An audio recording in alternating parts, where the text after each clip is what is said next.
Hey, I grabbed Valerie. I heard you calling him. No, that's fine. I always forget that Maddie's not here until 9:30.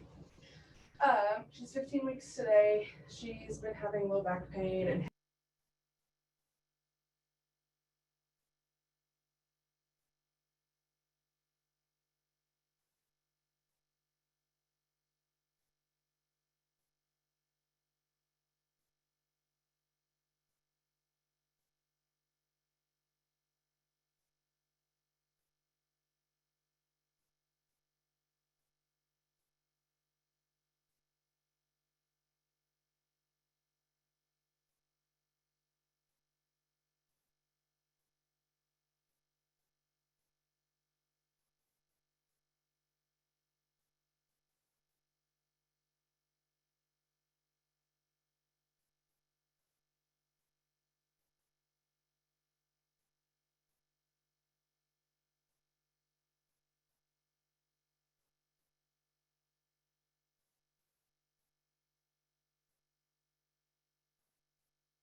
Good morning, everybody.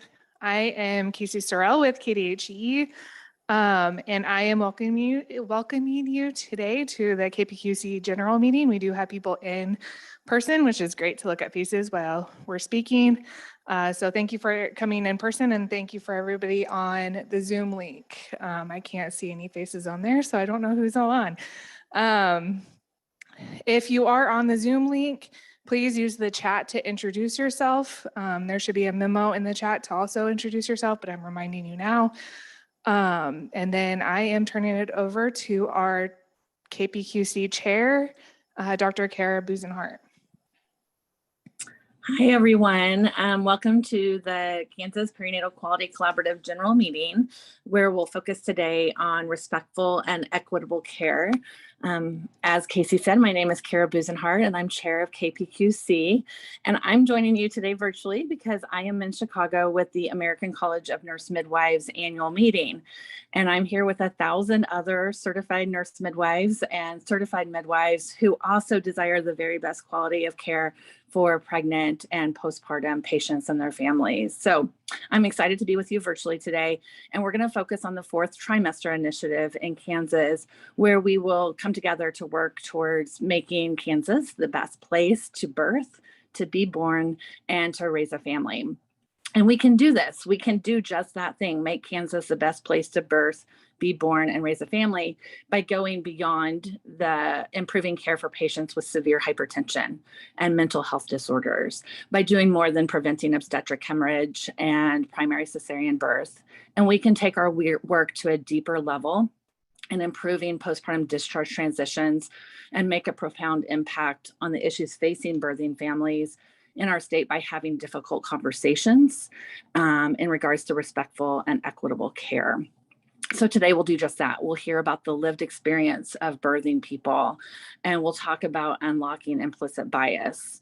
We'll learn about birth equity through intentional and respectful care. And I'm so glad that each of you has made that commitment to do this hard work with us.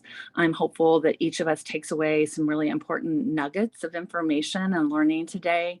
I'm hope that we'll leave eager to provide respectful and equitable care to each person that we encounter in the childbearing continuum. And I'm so sorry I can't be there with you. I look forward to joining you all soon with our next meeting in the fall. So I know you're in the best of hands with Tara and Casey today. So I'm going to turn it back over to our incredible team that's there in Kansas. And please, everyone, take good care of yourselves.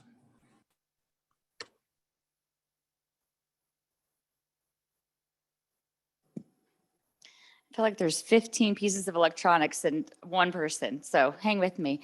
Welcome everybody virtually and certainly again on site. We're going to jump right into our keynote speakers today, and I'm thrilled with the startup group that you guys finally get to meet. To start off, we have invited 3 extraordinary women to share their experience as women with adverse maternal outcomes. These women are just a few from Mama's Voices, which stands for Maternal Mortality and Morbidity Advocates. They are the first ever maternal health patient advocacy coalition. They were established in 2018 with their mission to amplify the voices of those who have experienced pregnancy and childbirth complications or loss, especially those who have been historically marginalized. They're ensuring that they are equipped and activated as partners with providers and researchers to improve maternal health outcomes. Make no mistake, Kansas, in their message today are the echoes of what our women, our moms are facing in our birth facilities and centers. The gaps in respectful and equitable care that we must address in the 4th Trimester Initiative are their story. Hear them, listen to their plea, and begin your day with a message of why we must act now. To start us off is Emily Taylor. Emily is a maternal health advocate and patient family partner in Cary, North Carolina. She is a survivor of amniotic fluid embolism. Emily is an advocate for diseases like pancreatitis and C. diff, which she also experienced after the birth of her daughter. She received her bachelor's degree in biological sciences from North Carolina State University. Her healthcare experience includes 6 years in the GI field, including the Rome Foundation and the International Foundation for Gastrointestinal Disorders. She enjoys her years of professional experience in patient-provider engagement to implement change. Emily?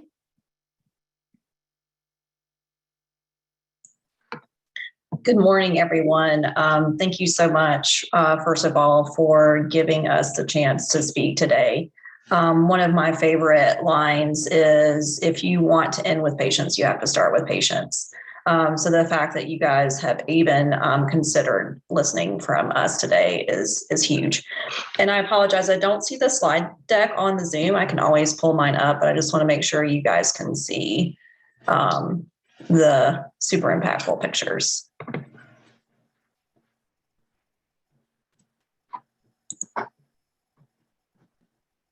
Perfect.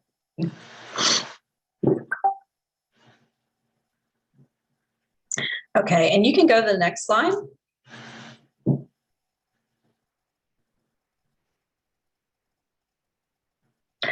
So Tara gave a super great background already. Becca and I will just talk about a couple of other points before sharing our stories. She gave you some intro on what we are all about. Our vision is to make sure mothers' voices are integrated as partners wherever maternal health improvements are needed. And you can go to the next slide. Just a couple of projects that we have been doing. We just recently ended our community of learning cohorts. We had 3 of them. We were lucky enough to be funded by AIM and included representatives from 23 states and different healthcare entities. It was a really neat experience to help providers learn how to integrate the lived patient experience into their current program, whether they have one or are starting from scratch. So we learned a lot in developing those educational materials, and we've actually started our 90-day interview follow-up process with them. So we're continuing to learn as an organization what the barriers have been with the program, and hopefully we will be funded to do a second part of the training. But we were just overwhelmed with the positive experience that we have had with all the cohorts. Okay. Now, Becca, would you mind giving a background on the patient family partner training? Absolutely. Thank you, Emily. My name is Becca Bishop, and I'm also a part of the Mama's Voices team. And I am the Patient Family Partner Training Coordinator. And so what that is it is an online training that teaches our patient family partners how to effectively work together to improve outcomes in maternal health.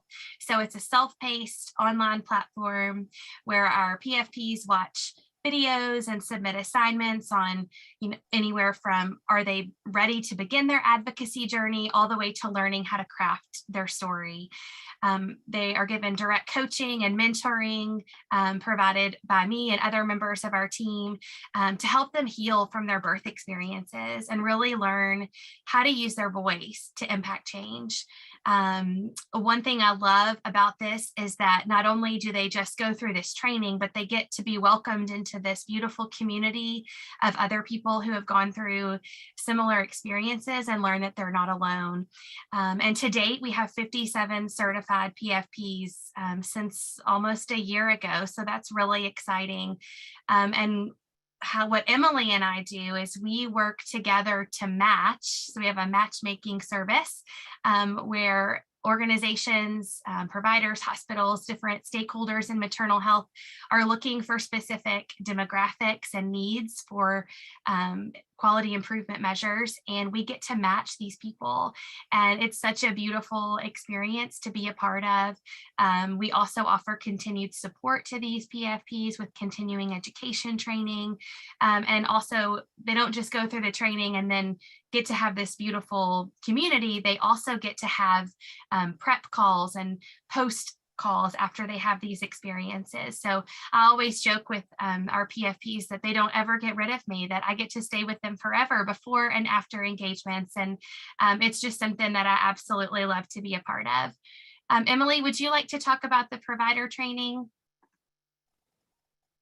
Absolutely. And Becca is totally right. We actually rehearsed this and she supported me, and hopefully I supported her through this process as well. So it's just a really great community that she provides our PFPs. So on the other side of the training, we are actually launching our provider training. I believe June 1st is our targeted date. It's also a self-paced online course to teach providers how to learn and interact with our PFPs, to use them within their own programs. We believe that patient perspectives hold the key to unlocking new solutions and insights. So really cool thing that we're able to train patients and providers to work together as effectively as possible. Okay, and next slide. And you can go to the next slide since Tara already graciously introduced me. Okay, so I will just be completely transparent. I built these slides and I wanted to go first so that I didn't have to listen to other of these wonderful women's stories and get emotional. So I'm just letting you know that was indeed my intention behind it. So I had a very easy first pregnancy.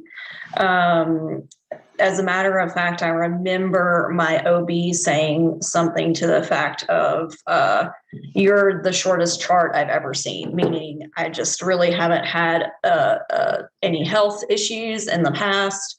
Every appointment with my daughter was by the book. Everything was going great. The only issue is my placenta was getting a little close to my cervix, but luckily it moved out of the way. I still had the option for a vaginal birth. Just so you know, my birth plan, I wanted to have a natural, drug-free birth. That was my goal before all this happened. Around my 37-week checkup, I had some elevated blood pressure, which was really odd because I sit around the 110/70 blood pressure. So they were concerned. They did all sorts of testing. They didn't see any cause for preeclampsia. I came back 2 days later and got an ultrasound. My daughter looked great. My blood pressure actually went down to normal again, which was very weird. They just kind of assumed that maybe she was just sitting in a weird position. But then 2 days later, I'll never forget, it was Veterans Day, 2018. The left side of my face was completely swollen and my left arm was like a stovepipe. So I went, at that time we had no blood pressure cuff at home. We went to all the local pharmacies to see if we could get my blood pressure taken, and it was 150/100. Not an emergency, but they did advise us to go into my OB the following day. Decided to go ahead and induce me, since at that point I was 37 weeks. I just felt it was better to do it since the cause for this was unknown. So after about 14 hours of really fun induced labor, I was really that person that goes by the book. And, during these contractions, I was just thinking to myself, I'm not getting a break in any of this. There's supposed to be a natural ebb and flow to these contractions. I'm just not getting it. So the 14 hours was pretty miserable. And I decided to get up and use the restroom. And that is when my water broke. And I remember as soon as I told my husband, oh, my water broke, can you go get the nurse? I just projectile vomited all over the bathroom. I immediately started shaking uncontrollably. I couldn't catch my breath. I was breathing really irregularly. The nurse rushed in. They got me back into the bed. They could not get a reading on my daughter's heartbeat. And to be honest, at the time, I thought I was having a panic attack. I thought, oh, I just sat through this awful labor. My water broke, and now I'm scared about actually having to push. So that's where my brain was at the time. When all reality is I was having an amniotic fluid embolism, which is an anaphylactic type reaction to my amniotic fluid. So I was sent in for an emergency C-section. They, I think from the time they pressed the button to they got her out was 7 minutes. So very quick. I remember, that's a very quick process. So I didn't have any pain medications that were taking effect at that point. So I felt everything.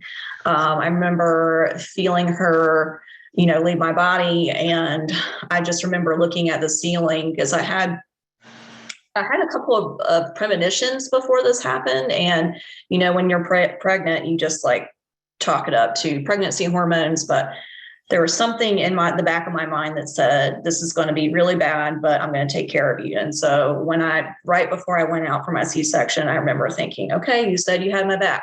So I just kind of gave up all fight.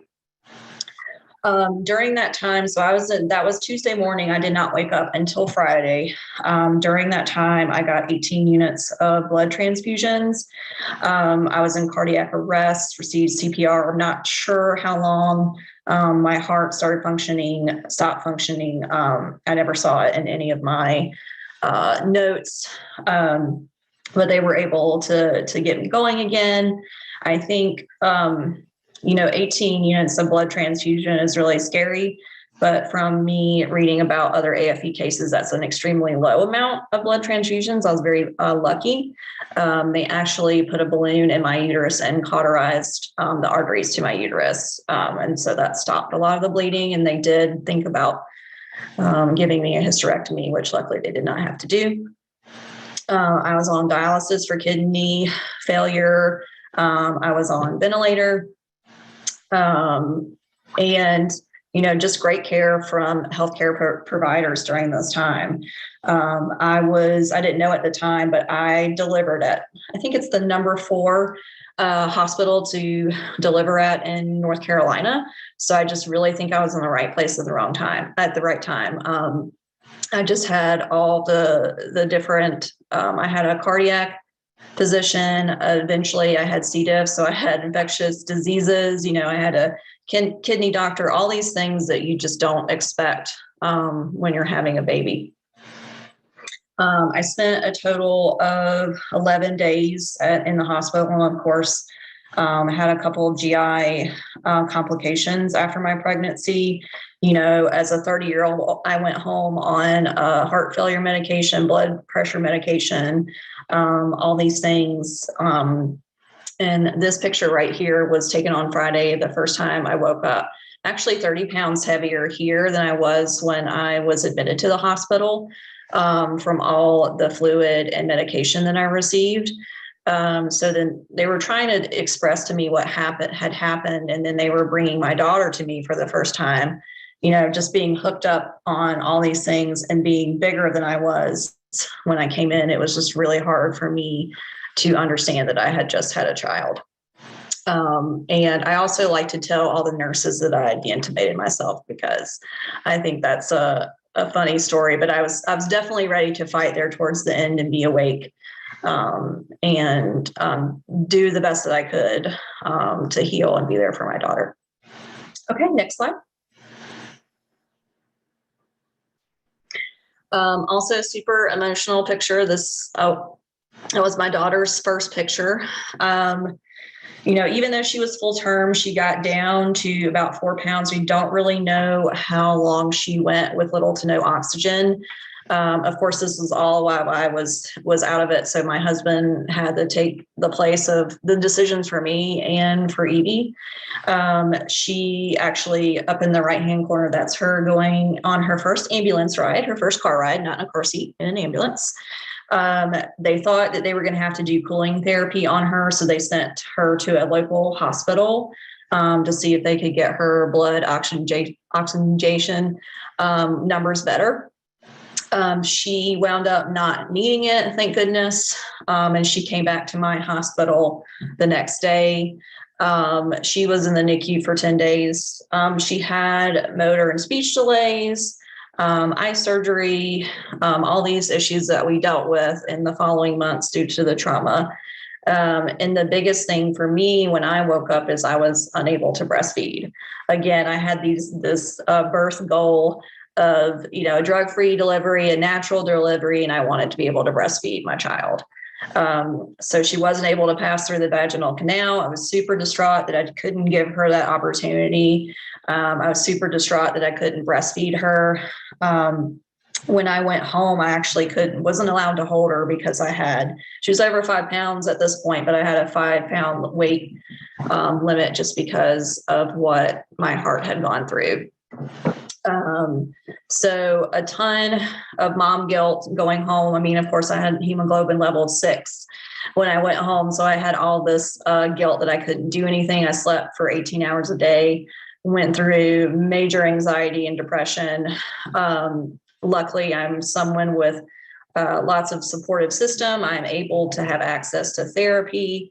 So that really helped me, validate my experiences and also make me understand that, yes, I'm very gracious to be alive. I'm so gracious that my child is alive, and I'm allowed to be angry and confused about why this happened to me.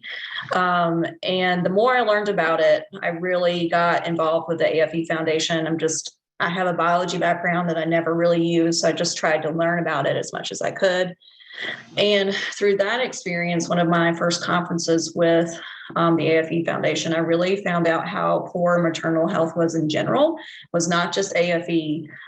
It was just it's a really scary time for mothers. And I think it's Merck for Mother. I can't remember who said that quote, but no one should have to die giving life, and everyone should have the birth experience that they want.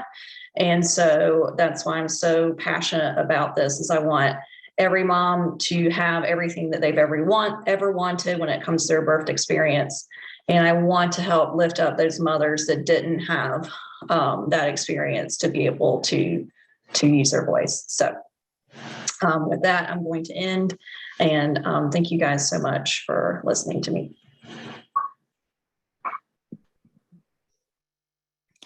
Becca, it's Tara. Do you want to introduce yourself, or you want me to introduce you? You can do it, Tara. Thank you. I should have just known that. You are a wonderful woman. I'm honored to do so. Oh, thank you.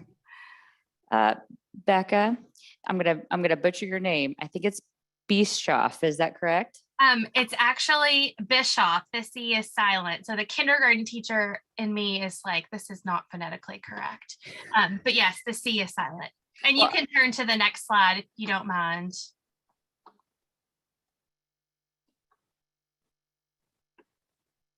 There she is. So Becca with all the B's and the I's and the E's. She's phenomenal. You serve as the patient family partner coordinator for Mama's Voices, assisting patients and family members going through the online training to prepare them for working with individual providers and organizations on maternal health process improvement.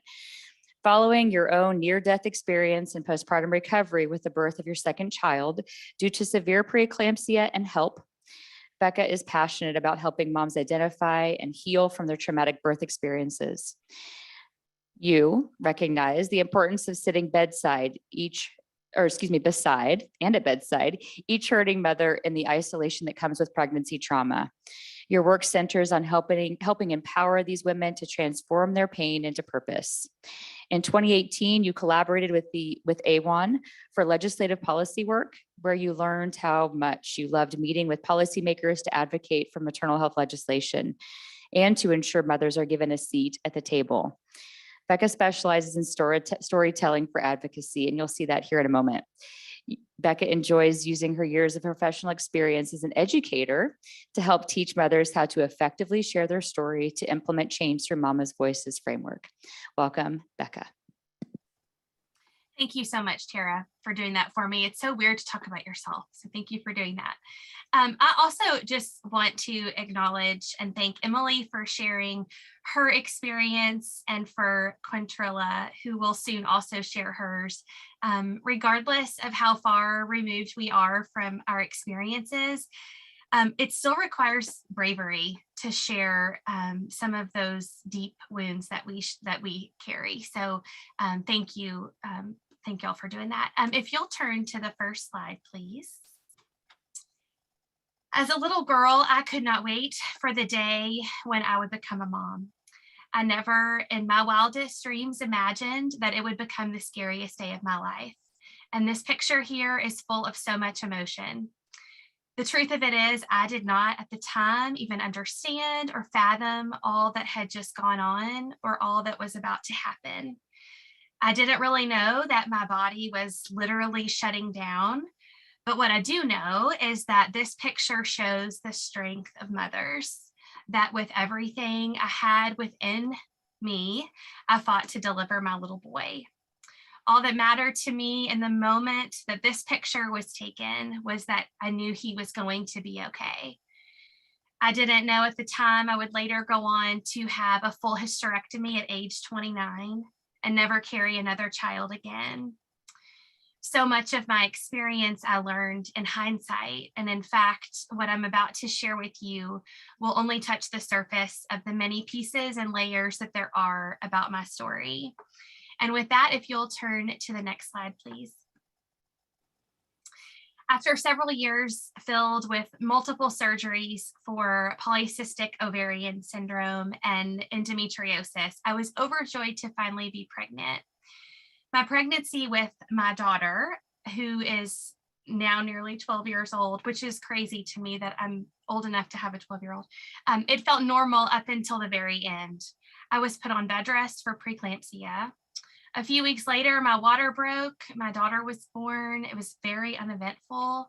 And I even remember thinking, everybody gets preeclampsia. It's no big deal. Less than 2 years later, I was pregnant again with my son, but from the very beginning, everything was the complete opposite. One of the biggest red flags that I've come to understand in hindsight is that my care was not with an MFM. I continued to stay with my regular OB, and just because I had had preeclampsia before, it wasn't on anyone's radar to do any extra checking on me. I suffered from debilitating heartburn that resulted in me eating very little. Despite this, I would gain significant weight by each visit. I mentioned at one of my checkups that I was gaining all of this weight and I still wasn't eating anything. And I was told, oh, you're probably just retaining fluid. Y'all are out at the pool. I also shared the fatigue that just seemed excessive. I was reminded that I had a 2-year-old, so of course I would be tired, despite my attempts at mentioning how abnormal it all seemed. I shared the upper right quadrant pain I had, and I was told That's Henry, like a monkey swinging on your rib cage. At each visit, I communicated how I felt, but every single thing I mentioned was met with a resounding, that's normal. I even recall one of the nurses saying, well, you look cute. I told my husband I felt like they had crazy anxious mom written in my chart. The night that this picture was taken, I had seen stars. I shared it with my husband, but we both felt like the doctor had said everything thus far was normal. I began to second guess every symptom I had and thought maybe they were right. Maybe this really was all in my head, until I almost became a statistic I didn't even know was a possibility. The OB I was seeing had fill-in PAs during that time, and so there was no continuity in my care. In fact, I hadn't even seen her the entire pregnancy. I was almost to 36 weeks, and I just thought, I really want to see her. She had an intuition that maybe something was off. My blood pressure was 135/90. And as I say that to you now, you might be thinking, that's not really anything. But my normal was always 110/70. So 135/90 isn't catastrophic in a textbook, but for someone who has really low pressures, this was concerning.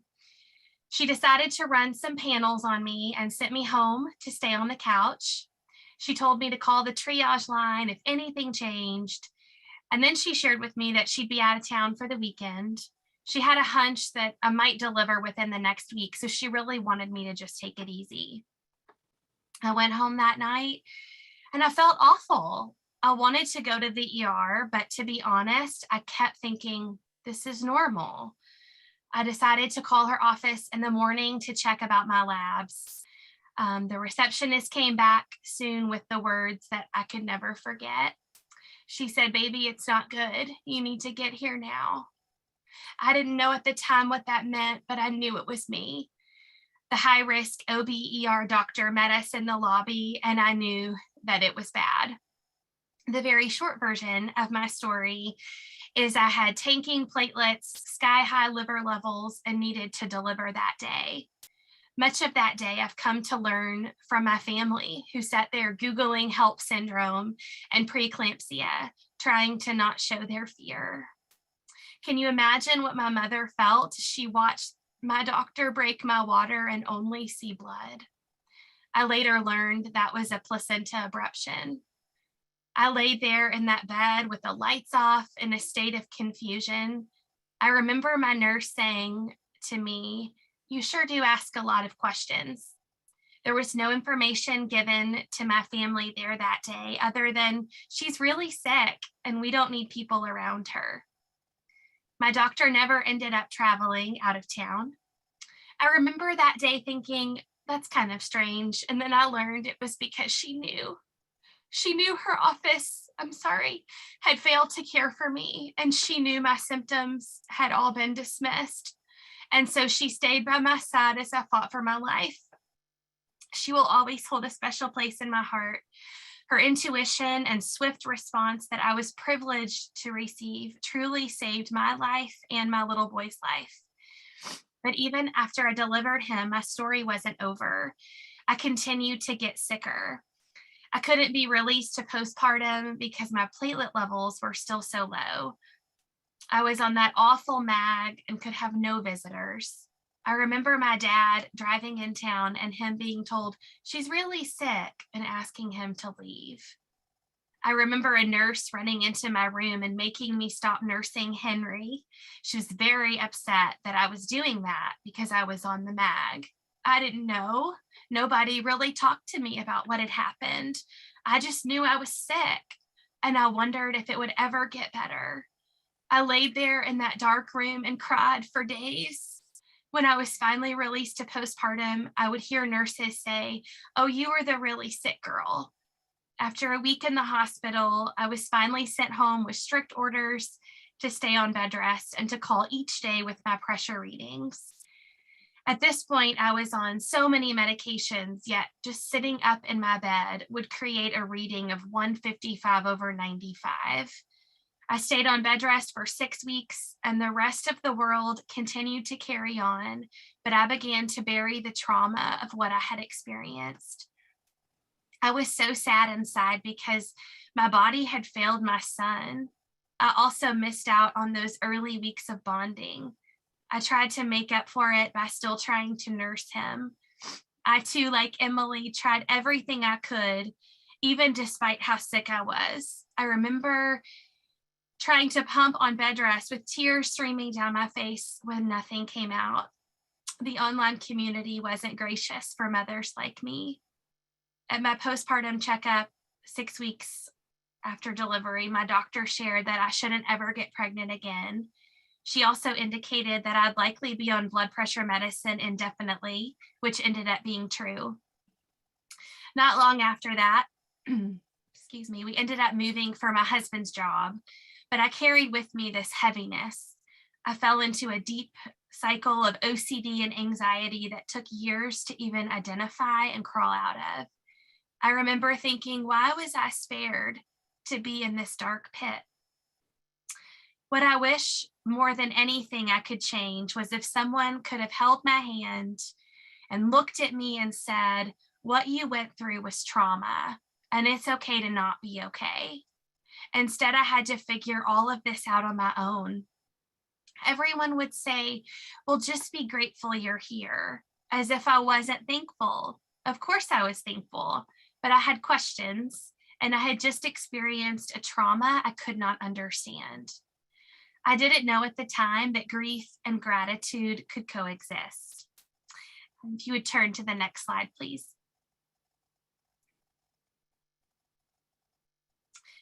A few years ago, the media began highlighting the rising maternal mortality and morbidity in the United States. I submitted my story reluctantly, thinking I would never be called for it. To be honest, since no one ever spoke about that day to me, I didn't realize I had a story until I learned I did. I was able to be a part of that investigation, discovering that this wasn't rare at all. I was able to really identify the importance of my voice. But most of all, I was able to heal from years of this emotional pain I suffered with in silence. I left a career in education to pursue what I'm so very passionate about. Every day I get to work with mothers just like me who experience deep trauma. And I get to look at them the way I wish someone could have looked at me. And I get to tell them it's okay to grieve. I get to tell them that it's okay to be angry. And then I get to help them. I get to help them learn how to share their story. I get to work with Emily to pair these beautiful women with opportunities to share their pain and turn it into a greater purpose. As a mom of a daughter, I dream of the day when I won't worry about preeclampsia or HELP syndrome. But if I'm honest, this sometimes keeps me up at night. As a mother, I cannot imagine the fear my parents felt as they laid beside my bed as I fought for my life. I've made it a promise to myself that until I take my last breath, I will fight for my little girl and every other woman until maternal mortality becomes a thing of the past. To all those of you listening today, I can imagine in your role that it's easy to be focused on the many tasks at hand, and dismissing patients might be something done unintentionally. But I also want you to remember that this is someone else's little girl. I want you to think right now about a little girl that you know and love. I want you to picture her fighting for her life to bring a baby into this world. And if you hear one thing I say today, let it be this: every patient is someone's little girl. And maybe she's overreacting, but what if she's not? What if you are the one person who helps begin to end maternal mortality? And I'd like to ask you to press the link at the bottom, please. Thank you.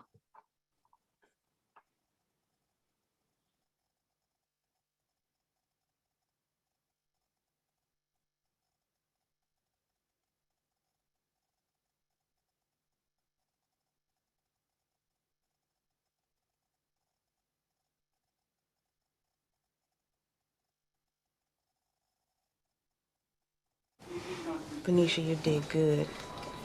And that grandbaby is perfect. Okay.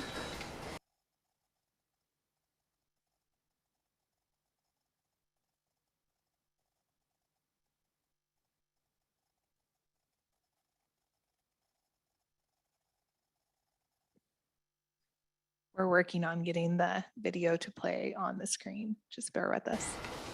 Yeah. What's going on? What's wrong? Can you get a nasal candy on her, please, for me? Benicia? Let's get a second IV started. Just keep breathing, okay, honey? Benicia, get the ambu bag. I'm gonna start compressions. Okay. We almost there. How you doing, baby? This baby is coming. And I'm like twins or triplets. So you want a bunch of kids one time? No, not a bunch, but you know. Hey, oh, nurse.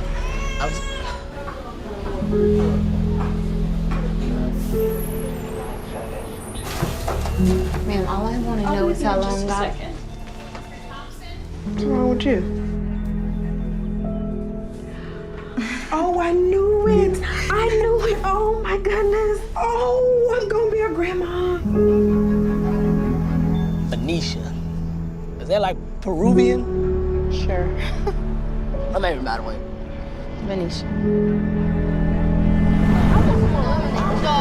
Benicia, call me before y'all, like 30 minutes before y'all getting finished. What do you mean you don't know? It's okay. It's okay. What about we find Seashells? seafood you can cook? You want me to find it in the sea? Then we're both finding it this time. Okay, we're both gonna find it. Look what I got. Oh, what do you got? This way, go. One more time. Benicia.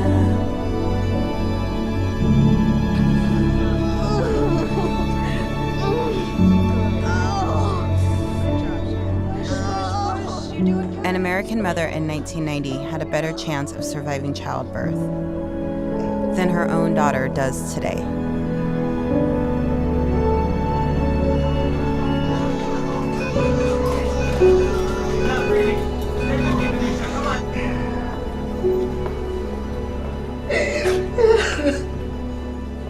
Help us make maternal mortality a thing of the past.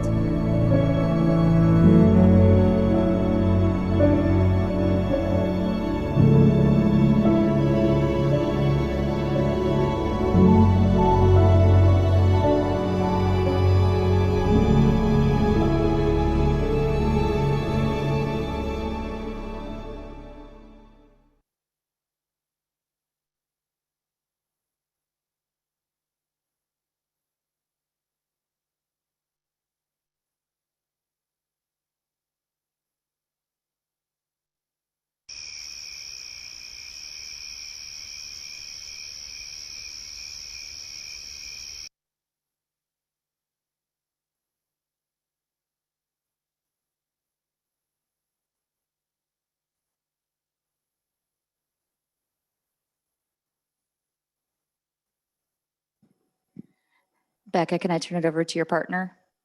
Yes, thank you. I think we're all sitting here in shock, actually.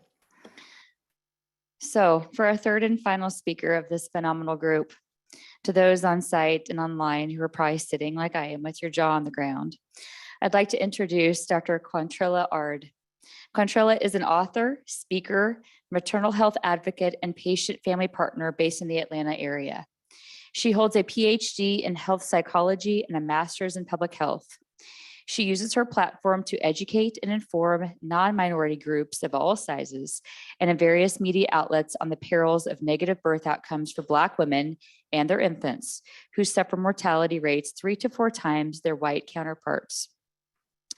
She specifically advocates for women of color to be empowered to advocate for themselves and gain bodily autonomy before, during, and after pregnancy. Her passion comes out of her own personal birth experience, in which she developed severe preeclampsia during her first pregnancy. During an emergency C-section, she felt herself being cut open after repeated complaints of discomfort had been dismissed. This trauma, coupled with a life-threatening illness, proved to be a significant challenge to overcome. But in doing so, it became a source of motivation and purpose. It is her goal to empower Black and Brown mamas to speak up and speak out during and after their birth experiences. She believes that every mother deserves to be heard and treated with equitable care. Dr. Ard. Thank you so much. You all have to forgive me here. I'm still over here crying after watching that video because it's hard to not see myself in that video. Next slide, please. It was my first pregnancy and I didn't know what to expect. I was physically distant from any family and I was grieving that I'd reached this milestone of becoming a mother without my own mother who had passed away years before. So it was a very emotional time. Both grief and joy were present in palpable amounts. But what I experienced during the emergency procedure that was meant to save my life altered it in ways that I still can't fully express. I educate about and advocate for Black and Brown mamas and birthing people like myself and our babies through speaking engagements and research to bring their voices into spaces where they have been and often still are silenced and dismissed. Next slide, please.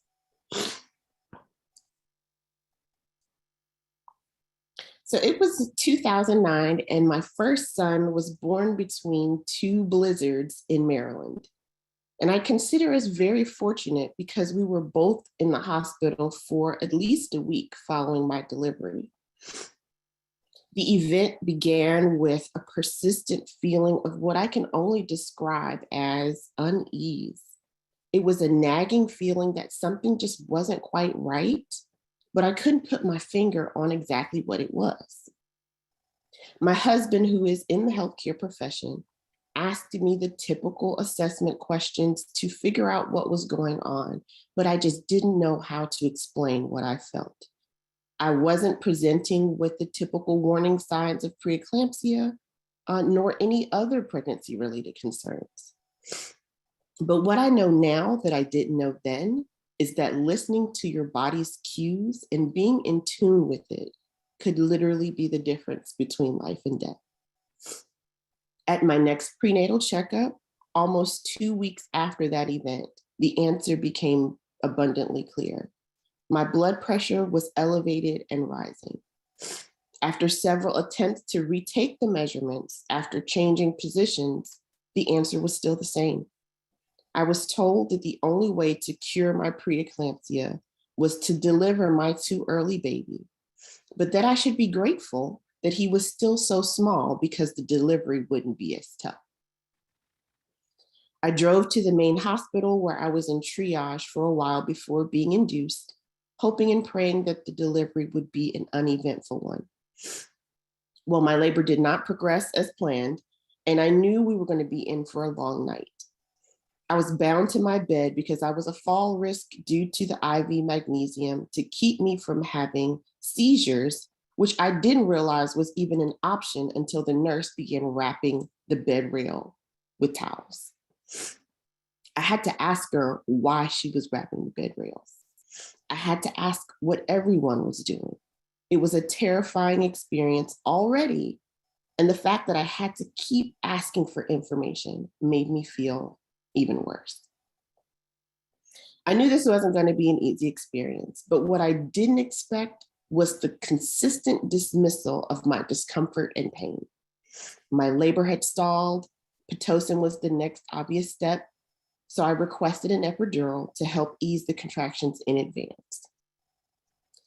However, the epidural decreased my blood pressure, and simultaneously my son's heart rate was also decreased as well, resulting in them telling me I needed an emergency C-section.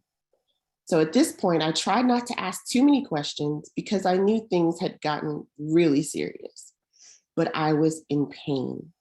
The numbness that I was expecting from the epidural just wasn't catching up to the rapid preparation for the cesarean. I told anyone who would listen that I could feel something. I could feel everything, but no one listened. My questions were repeatedly dismissed, and I was told that I would only feel pressure, just pressure. But the searing pain of the initial incision was the final straw. And then in a series of my voice being overlooked, and I screamed hopelessly for my mama. And then everything went dark. When I awakened, I was in recovery. I had not seen or heard my baby. My husband reassured me he was fine, but the shock of the trauma just had not worn off yet. My blood pressure was stubborn, and I spent the next 4 days in the hospital. I had a lot of time to think of what I could have done and wished I had done differently. But my fear of being seen as a difficult patient overshadowed my ability to speak up for myself. I was teased several times for my sensitivity, and I retreated further internally just to make it through the recovery process. I believed that all would be well if I could just get to my baby and take him home. Fortunately, we were able to do just that. However, I still feel the sting of guilt that we survived. My heart breaks for the stories that did not then and do not now have happy endings. I recall that there were so many areas of opportunity for communication and compassion from my healthcare team. From the lack of communication to how I was spoken to when I was communicated with, I felt like I was an unwilling cast member of a horror movie. Yet as our lives hung in the balance in that hospital, my primary concern was not my safety, but it was being an ideal patient. No mother or birthing person should ever feel or be silenced during the most vulnerable moments in their lives, nor should they feel like a bother because they just want to be informed about the birthing process. Maternal mortality is a critical public health issue, especially for Black and Brown women and birthing people who are 3 to 4 times more likely to die of pregnancy-related complications. Pregnant women and birthing people must be listened to and believed and treated with the utmost respect, regardless of their backgrounds. My research and advocacy are predicated on empowering them to use their voices without fear and to eliminate preventable negative pregnancy and birth outcomes. You can go to the next slide, please. So why is this so important? Why do I share my story? Black and Brown mamas and birthing people need these platforms. They need to be able to have their voices heard. And platforms such as Mama's Voices allow for our stories to be told front and center. Black women are disproportionately affected by adverse perinatal events, morbidity, and mortality. Patient-centered care, it respects individual nuances that are often overlooked. And how can patient care ever really happen if we're not actively having discussions around patient-centered care? Everyone needs access to these discussions. Political agendas drive and influence budgets and dollars that are allocated. Eliminating disparities in perinatal outcomes and system changes involves budgetary support. And my favorite part of why this is important is storytelling. I love to utilize my story in how I advocate for systems change. I always encourage women to get involved by sharing their stories as a method of change. I'm so grateful for organizations like Mama's Voices to help train women to use their stories to advocate for change. And sharing your story allows for change on multiple levels of government. I've had the fortunate experience to be able to share my story at national and local governmental levels. Putting a face and a name to these disparities is so important. It rehumanizes the birth experience and reminds everyone why we are here. And storytelling can be used as a means of resistance to racist stereotypes and medical narratives that drive negative birth outcomes. Sharing with stakeholders on all levels that we are more than what has been traditionally taught and believed in medical textbooks. So if I can wrap up anything that I've said today by saying this, please listen and please believe her. Thank you so much.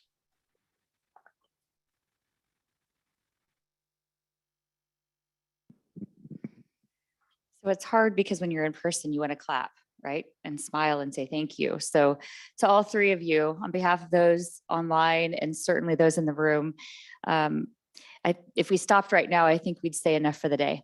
So thank you to the three of you. So we have a few minutes, about 6 or 7 minutes to field questions. Those of you on site, there's the very large, intimidating microphone at your table. And to those of you online, our excellent IT folks who are working double overtime over here to make sure we can do all this together, certainly will make sure that you're accessible. So anybody on site want to grab a microphone and ask any of these three dynamic women a question? Certainly online, you're welcome to jump on as well.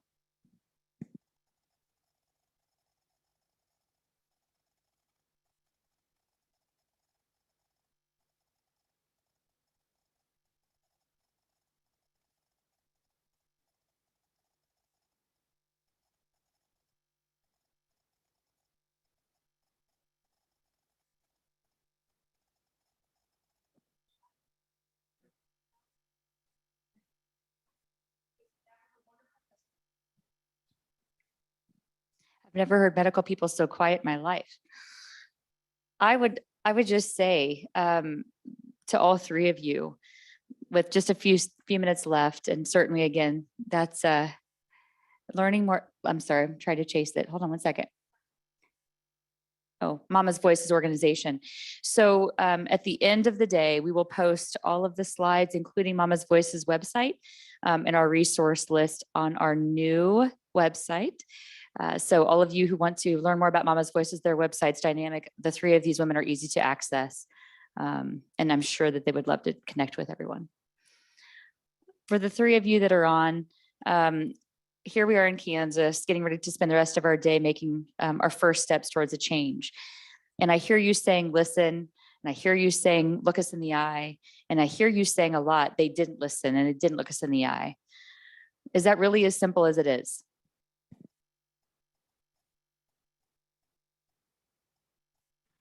I'll happily answer that. Yes, it really is that simple, especially for marginalized groups whose voices are often overlooked. It is as simple as listening. Most times, women are already in tune with their bodies, and they just need to know that they are safe and that they can speak up and that they can share any issues of pain or discomfort or concern with their healthcare team, and that they will be listened to and believed.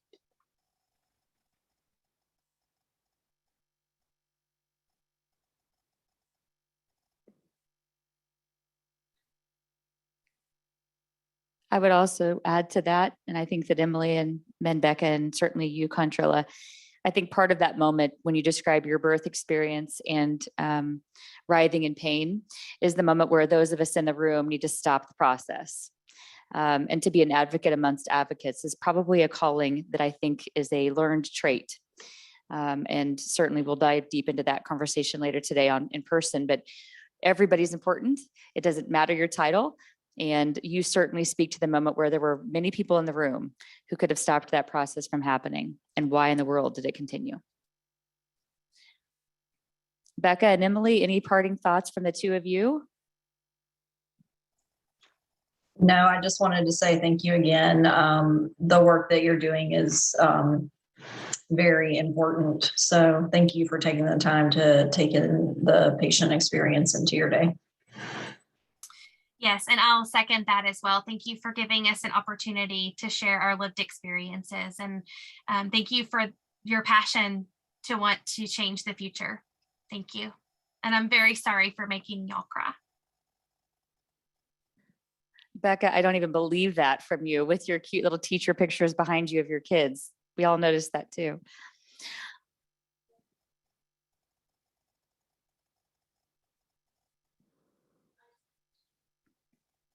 I know that we talked, I know that we talked, or that all three of them talked about when they went home from the hospital 4, 5, 6, 10 days later. What involvement did their provider or their office have in the first week of being home? And did they call? Did they go in for follow-ups? Did they do anything specific? Is there anything that they wish they should have done differently, or we could have done differently to take care of them the day they got home? I can speak on my experience. Once I was released to go home, I was told that I would need to be on bed rest. So I had family that was staying with me. I had a newborn baby and I had a 2-year-old. My husband had to go back to work. So I had family that was there so I could just be completely on bed rest. But I was supposed to call 3 times a day with my blood pressure readings. And, they were very involved in wanting me to call and tell what my readings were, but there still wasn't an understanding of what had happened. So as I mentioned in my presentation, I learned all of this in hindsight. And actually, I remember even weeks later, I had heard somehow through the grapevine that one of the receptionists had had HELP syndrome. And I called and asked if I could speak with her. And I think that was my way of trying to say, like, I want to try to understand what had happened. And I was told, oh, yours was way worse than hers. So what would have helped me is if there had been communication and really understanding what my body had gone through. And instead of just, you were really sick, just tell us your pressure readings. I really, truly was curious about what I had just experienced.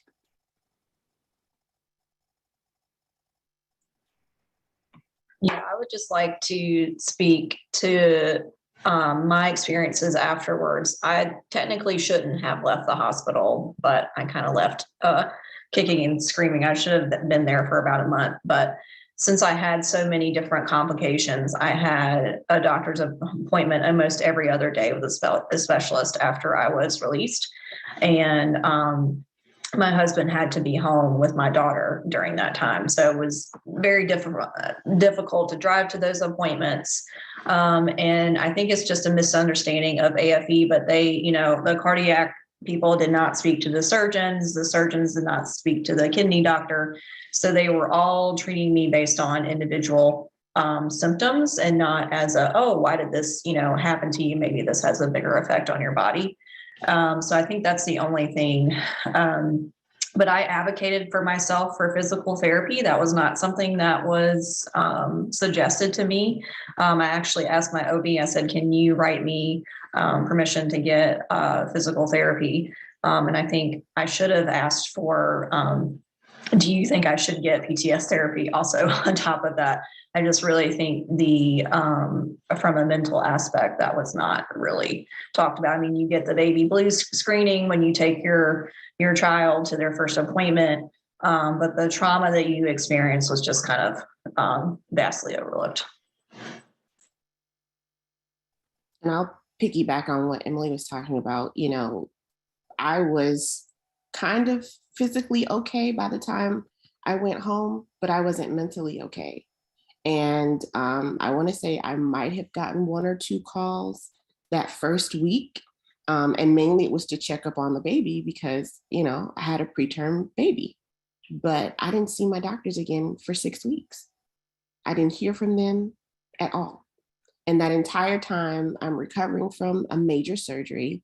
The trauma that I experienced in the hospital, no one was really checking to see if I was actually mentally stable enough to go home. And then for 6 weeks, I didn't see or hear from anyone until the checkup. So there's huge opportunities there to make sure that mamas are being looked after and taken care of, especially after they're released from the hospital. I bet we could talk for another 30 minutes with this crew.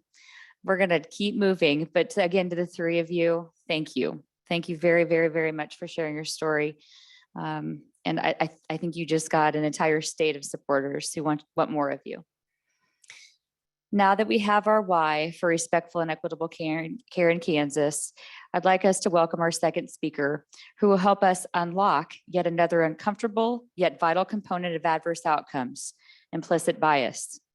Joining us is Dr. Jabran Pasha, whose passion for his work and nationally recognized expertise surrounding how implicit bias creates a direct and significant impact on health outcomes is only matched by the cool fact that he's a graduate at the University of Kansas School of Medicine.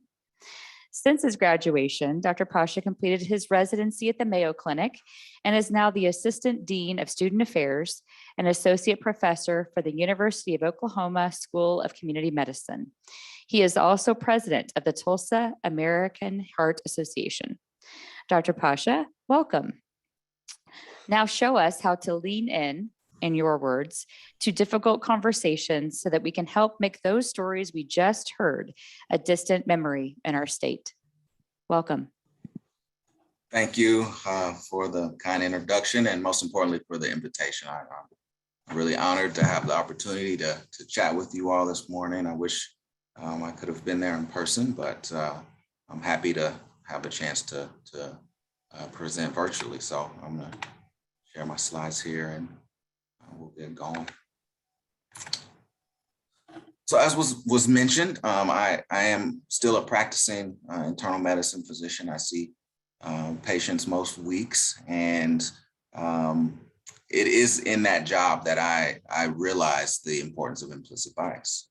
And it wasn't because of all the bias that I saw around me. It was because I was starting to realize that my own biases were impacting the patients that I was hoping to provide the best care I could for. And my own individual biases were barriers to that care. Once I really got into learning as much about implicit bias as I could, this is about 5 years ago, I realized that just like I can teach a resident or a medical student about heart failure, this is maybe even more important a topic for me to teach our students and our residents and colleagues. And so I started to teach this to anybody that would listen. And along with that journey, I learned a lot. And I think it has made me a better physician. But even though I'm the person today that's in front of you all talking about this, it doesn't mean that I don't struggle with these same issues. So I'm speaking to you maybe as someone who has some expertise, but I'm also speaking with you all as someone who still deals with his own biases and treating patients. And so I don't want to put forward that I am an expert in eliminating biases, but because I don't know that we can necessarily do that. I think we can learn to better recognize our biases and then find ways to mitigate them. So that's my hope today in this very short time, right? It's 45 minutes that I get with you all. This is not by any means a complete discussion on implicit bias. And I think for most of you all, I hope this is just another step in our journeys in becoming better caretakers of the patients that we have the opportunity to take care of. So as was mentioned, the why, this is another why. This is a why as to why we are having this discussion. And I show this little simple chart probably more than any slide when I present because it's very relevant. And when you get in front of a group of healthcare workers or people who are involved in patient care, this slide can be a little bit difficult to grasp because what it tells us and what it is telling us is that if we ask the question, hey, what determines health? You can see that this red slice of pie, which is healthcare, is only 10%, which means that healthcare only accounts for 10% of someone's health. So there's a large piece of the pie that contributes to health in much, much greater ways than healthcare, actual delivering healthcare. And the discussions of implicit bias that we're going to have today fits in this environment piece. We tend to think of environment as, physical and lived environment, but also included in that is the social political environment. And we know that the implicit biases of healthcare workers like myself contribute to negative health outcomes. And as we all have, taken an oath or have a mission of providing the best care that we can, we have to work to understand how our own biases are contributing to negative patient outcomes. And so that is the why. That is why we are having this conversation today. And as you can see, as we kind of zoom in on these social determinants of health, this social and community context at the very bottom is kind of the frame in which we are talking about implicit bias today, because we know its contribution to healthcare disparities. I'm a very simple-minded individual, so my goals tend to be pretty simple, and they are that today. We're gonna at least walk out of this short session with an ability to better define and understand what implicit bias is. We're gonna recognize and discuss the societal impact of biases across several different sectors, not only healthcare. And then ultimately, we'll spend a little bit of time discussing methods to mitigate implicit bias. And I purposefully stay away from the term eliminate, because again, I don't know that we can eliminate our biases, but we can work to better recognize them and mitigate their impact. And if I were to say, hey, this is a short amount of time, my true goal in this amount of time is to, what I would say, destigmatize what it means to have implicit bias. I do not believe that it's something that we need to feel ashamed of. We don't need to feel guilty about it because it's a part of the human experience. It's literally a part of who we are as humans. And if we can destigmatize what it means to have it, guess what? People are going to have these conversations a lot more readily. So that's my ultimate goal, is to help people engage in these rather difficult conversations more often. I think that's a very important first step. So as we begin, I always like to share this slide here because it's quite telling. So when you see this, and you guys feel free to use the chat function when I ask questions, because there are going to be some times where I need your help with some activities. So, and this is one of those. So when you see this, your brain's going to tell you some things right away. It's going to say, hey, there's some horizontal lines across this page, red, blue, green, and then there's some circles, right? And when you see these circles, how many different color circles do you see when you just take a glance at it? How many different color circles does your brain say that you see here? Yeah, Shane, quick on the trigger. I think most of you will agree, see maybe 3, 4. That's the general answer. Most people say, hey, when I see these circles, there appear to be 3 different colors. There's like a blue, purple color, there's a reddish orange color, and then there's a greenish yellow color, right? And that's what your brain tells you before I even asked any questions, right? But if we were to change perspective, meaning if we were to zoom in a little bit, you might actually start to see, wait a minute.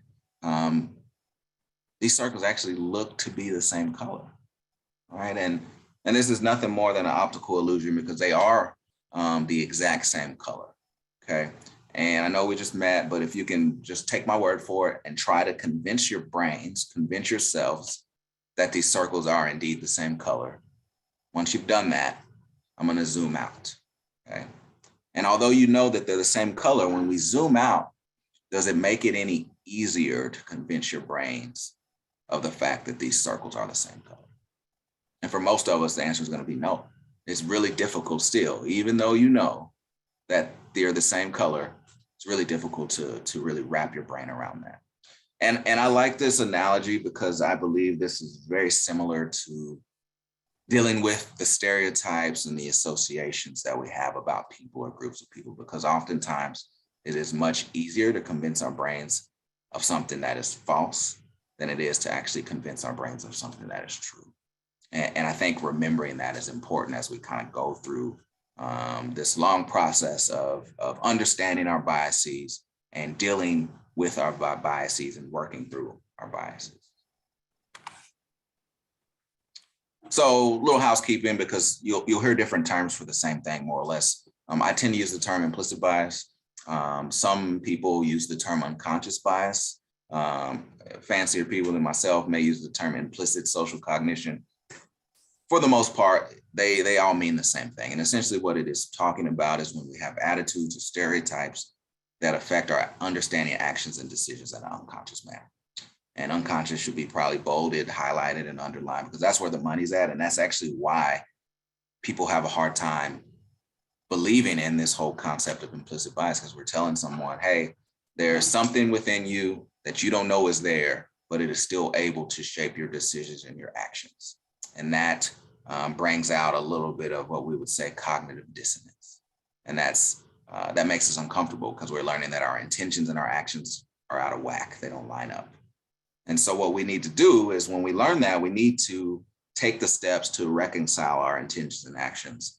And going through this process and learning about our biases can make it so that more often our intentions and our actions do line up.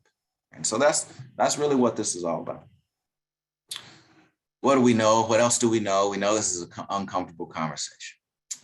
I would never stand in front or sit in front of a group and say, hey, it's not that hard, get over it. No, I think we need to acknowledge, hey, this is a difficult conversation to have. We have to embrace it. We have to lean in to these difficult conversations. I think that's what it boils down to. It's not just about race. Race tends to dominate these conversations. We're going to talk more about race than anything else this morning. But there are a lot of groups that are at a disadvantage because of our collective biases. And we really need to do our best to try to acknowledge as many groups as possible to do that. And ultimately, I think maybe the most important bullet point here is the fact that I firmly believe that implicit bias is very different from explicit racism or explicit sexism or explicit ageism or other forms of explicit discrimination. And I think that's important. If we are going to, as I mentioned earlier, destigmatize what it means to have implicit bias, this has to be true.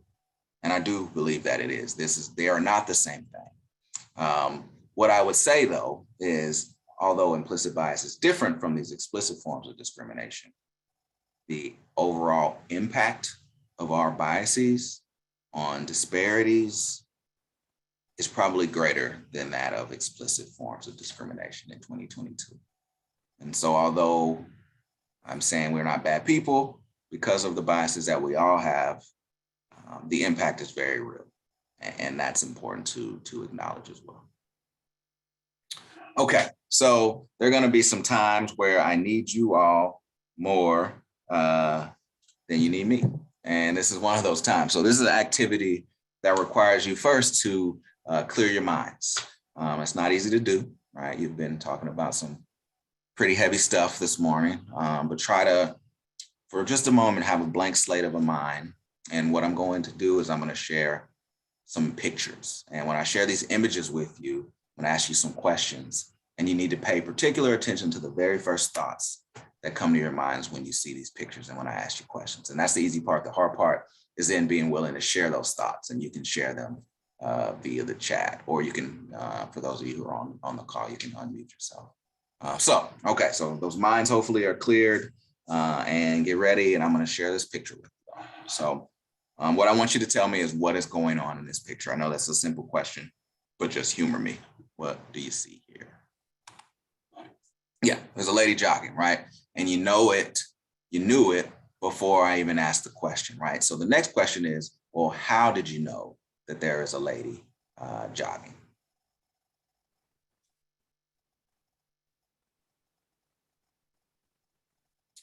Yeah, right. So she's on a track, right? And that fits our past experiences of someone where they run at, right? Our past experiences, pattern recognition, right? She has running shoes on, right? What else? What else told you that, hey, this is a lady that's running, and you knew it without question?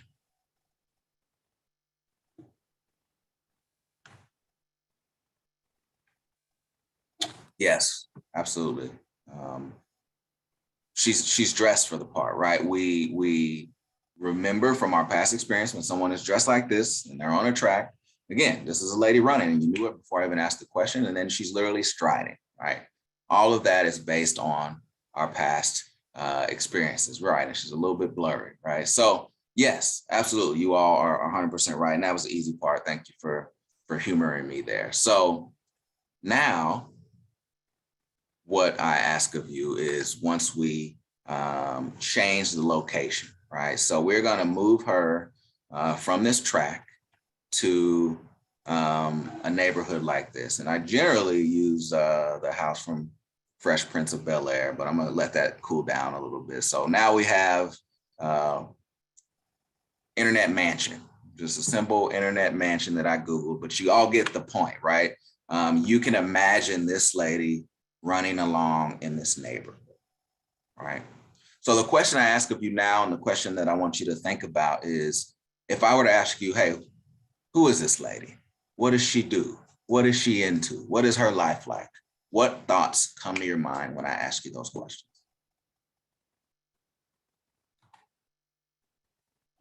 Yeah, so Shane mentions she's rich, and almost without fail, the first comment really suggests that she does not look out of place in this neighborhood, right? Dr. Ard mentioned she has privilege, again, saying, hey, we see this lady, she doesn't look out of place, right? We may associate with someone who looks like this, who lives in a neighborhood like this, as having some privileges, right? She has the privilege of living in this neighborhood and going for a run in this neighborhood. Okay? What other thoughts come to your mind when you all see this picture about this lady, who she might be, what she might do, what she might be into?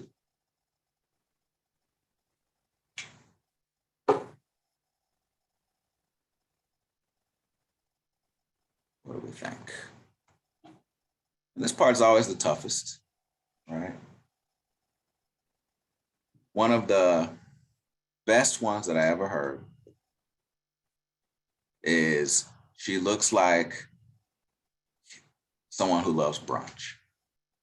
And I think that maybe sums up kind of all of our thoughts at once, right? Because Dr. Art mentioned, I never knew this acronym, but I get it as soon as she put it on there. She may be a stay-at-home mom. And that is almost always the second comment that comes forward. And it's universally from a woman who works outside the home. And that doesn't mean that the men don't think it. It just means that they aren't brave enough to mention it. Because for a lot of us, when we see someone who looks like this, who lives in a neighborhood like this, and she's a female, and she's young, and she looks like this, we may associate her as not being the primary income earner. We may associate her with someone who stays at home to take care of the kids, right? Yeah, even Maria is brave enough to say, hey, she looks like someone that may be cared for by someone who is rich, or someone else mentioned she may be married to a rich man. So again, these are just associations, right? We're not saying it's right or wrong, but these are people sharing these biases, these associations that come to their minds, right? So let's now, as you might have envisioned, change the character. Okay, so we're gonna go from her to homeboy here. And just like she was doing, this guy is now jogging around in this neighborhood. Okay. So when you see him, what are some thoughts that come to your mind when you see this guy running around in this neighborhood? Yeah, the answers are pouring in for this one, right? So as quickly as we said, hey, she probably lives there, some of us have association when we see this guy and say, he looks out of place, right? He doesn't belong, he's lost, or lock the doors. Not as often, but pretty often still, someone may say, hey, he's the black sheep of the family, or he's the son who hasn't quite lived up to his potential yet, right? But when we see him, we don't have the same thoughts as we did as the first character, right? Because of our associations, because of our past experiences, because of the stereotypes that many of us hold about this guy when we see him in this neighborhood. And, obviously I've asked you to do this, and I thank you for being willing to share some of these thoughts. But think about how often we do this every single day when we aren't prompted to do it, right? Maybe when we have less information than I've provided to you all with these images. We do it every day when we encounter patients or colleagues or people coming and going at the grocery store, in our neighborhood, right? We have these thoughts and associations, oftentimes with not enough information to have come to that conclusion, right? That's how our biases and our associations are manifesting, okay? So the point of this activity is to call that to our attention. And so now maybe when we do it, when we have these thoughts, we recognize it, right? Because that is the first step that is needed for us to then start to learn how to manage and mitigate the biases that we all have. Thanks for your participation on that. So implicit bias really hinges on this concept of what is known as mental association. Another way of referring to it is mental glue. And so what that is when we have mental association between things, it allows tasks and decisions to be made with less effort. Right? When there is no mental association, it requires more effort and more time, and it makes decisions, tasks a lot more difficult to complete, right? And so that is kind of how these thoughts work, right? Because we had association with that guy as being maybe up to no good, right? That's why we quickly saw that and said he doesn't belong there, right? Or we saw that young lady and we associated her with being a stay-at-home mother or someone who was married to a rich man, right? And that was why we could easily say, oh yeah, she stays at home and works with the kids, right? It's because of that mental association that we are able to jump to these conclusions based on previous experiences and pattern recognition, right? What is really interesting is the technology that actually can see these thoughts and emotions and feelings and record them real time as they are happening, even if the person experiencing those feelings or emotions is unaware. And it's a technology known as functional MRI. And you can see some functional MRI images here. And you've all heard of an MRI. Many of you have ordered them or maybe even had an MRI before. And just like a traditional MRI that looks at the structure of a body part, or in this case, a brain, functional MRI actually looks at the brain's biochemical function. And it does that by detecting increases in oxygen and blood flow in different parts of the brain. Because we know when we're using a certain part of our brain, it needs more oxygen and it needs more blood flow, then we can actually tell which part of the brain is working at that moment using functional MRI. And then because we know essentially what every part of the brain is responsible for, we can actually see what someone is feeling or thinking, even if they are completely unaware, right? And that actually makes it a really good technology to study implicit bias for those reasons. There are some studies that if we have more time, we'd go into more detail, but in short, there are studies that have been able to uncover innate fear that individuals have about different groups of people by looking at their brain using functional MRI. There are studies that can show bias towards different groups, showing that when they interact or see pictures of certain groups, they feel disgusted. There are functional MRI studies that can show how empathy can vary depending on who you're interacting with. If it's someone of a similar race as you, studies have shown that maybe the empathy response is greater than if it's someone who is being hurt but is of a different race, right? Even something as trivial as who you root for on the field, who you root for on the court, your sports team, can actually contribute to you having empathy for someone. If it's a fellow fan or a rival fan, your empathy levels may be different. All of this stuff has been demonstrated in some pretty phenomenal studies using functional MRI. And what that tells us is that this is a brain thing, right? There are reasons why we have these biases and we can actually see them play out in individuals' brains. It's phenomenal research.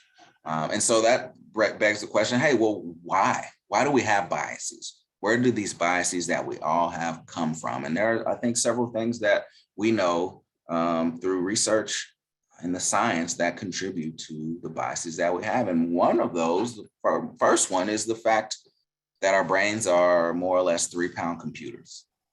in the sense that our brains process so much information at any given moment, much more information than we could actually consciously pay attention to, right? So it means that most of that information that's coming into our person at any given moment is processed below our conscious level of awareness, right? That's the only way we've been as successful a species as we have been, is because we can manage all of that information subconsciously, right? And usually we're really good at it, right? And our brains are freed up to make conscious decisions. But it's so much information that at times our brain will have to connect dots, right? It will have to fill in the blanks. It will have to lean on pattern recognition and mental shortcuts. And there are times where our brain think it has enough information to make a decision, but it doesn't. And that can result in some biased decision making, right? A really big part of the biases that we have is resulting from our past experiences, right? And if our experiences were rooted in really strong emotions, our brains are really good at remembering those experiences. What our brains aren't so good at is separating true experiences from experiences that we gathered secondhand from the stories of others or what we see on the TV or in the movies, right? Or in the news, right? Because we know the media, the news media, television, movies play a big role in shaping the biases, the associations, the stereotypes that we have. The news media in particular is a really big perpetrator of that. We know that the news media is going to be more likely to represent a physician or attorney or engineer, scientist as a man than they are a woman, out of proportion to how it actually plays out in those communities. We know that the news is more likely to share a mugshot of a Black or brown suspect and withhold a mugshot of a white suspect, shaping our perceptions of who are the criminals in our communities. But the news is more likely to share pictures of officers, firefighters who are white, as opposed to people of color, again, shaping our perceptions of who are the heroes in our communities. We know shows like Cops and Live PD have been found time and time again to represent crimes committed by Black and brown people out of proportion to how many crimes Black and brown people are actually committing in those communities. Again, shaping our perceptions of who are the criminals in our communities, right? And so you can see how the media, the news, television, movies can play a big role in shaping the biases that we all have. Right? And then finally, the big question is, well, at some point, tens and tens and tens of thousands of years ago, was there a survival benefit to being wary around others, to being vigilant and hyper-vigilant around people who were different? And the answer is almost certainly yes, right? It probably kept prehistoric humans safe, to be on edge around people who are a different group, right? But if we fast forward to today, we probably do not still have that survival benefit associated with that, but we may still be left with some of those instincts, right? And so there probably is an evolutionary contribution to the biases that we have. Right? And then another big place is this whole idea of group membership, right? Group membership really is a big contributor to the biases we have, because depending on the context, being a part of a small or larger group can definitely contribute to you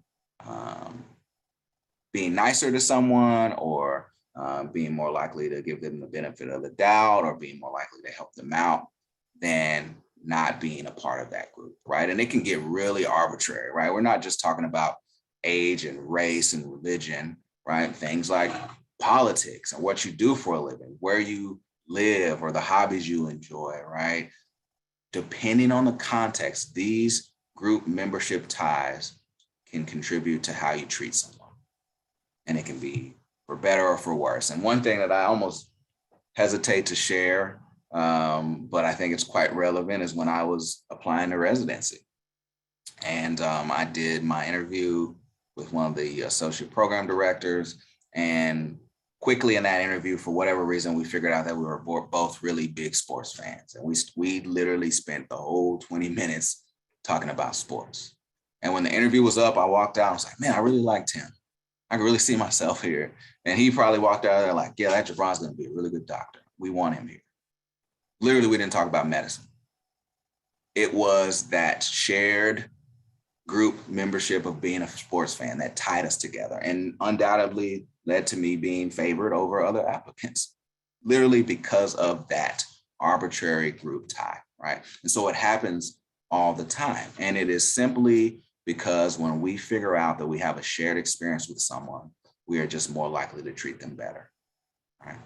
And so if you think about this in a more global context, if there are more people who share an experience, then they may be at an advantage, right? Because we know when we have a shared experience, we may be more likely to favor people, right? So group membership is a very, very big part of the biases that we have. Some of you probably recognize this. This is, I believe, from 1956. This is Dr. Seuss. It's called Sneetches, and the story, although decades old, is still relevant today. And the story was this. It was star belly Sneetches have bellies with stars, plain belly Sneetches have none upon theirs. And so the Sneetches with the stars on their belly, they were the end Sneetches. They went to the beach and hung out and cooked hot dogs, and everybody wanted to be a star belly, but not everyone was a star belly.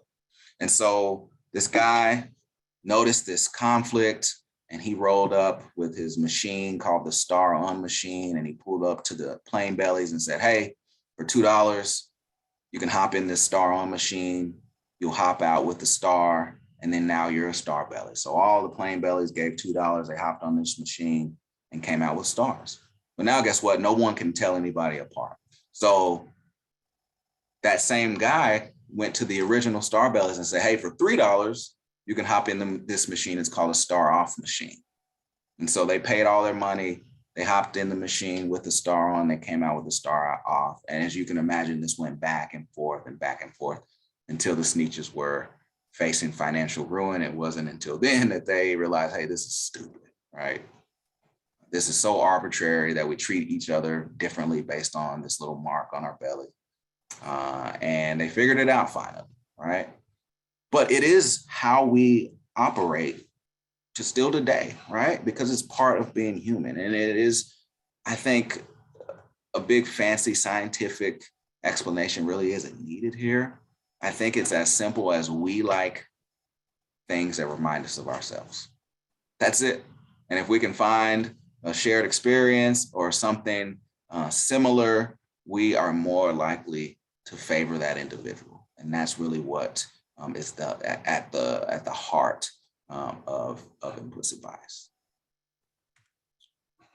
So a big question is, well, all right, if we're arguing that some of this is evolutionary, that would argue that we are born with some of these propensities to be biased towards certain groups, right, or against certain groups. And so, well, how would you answer that question? Well, you would have to find humans that don't have a lived experience yet, and that's babies.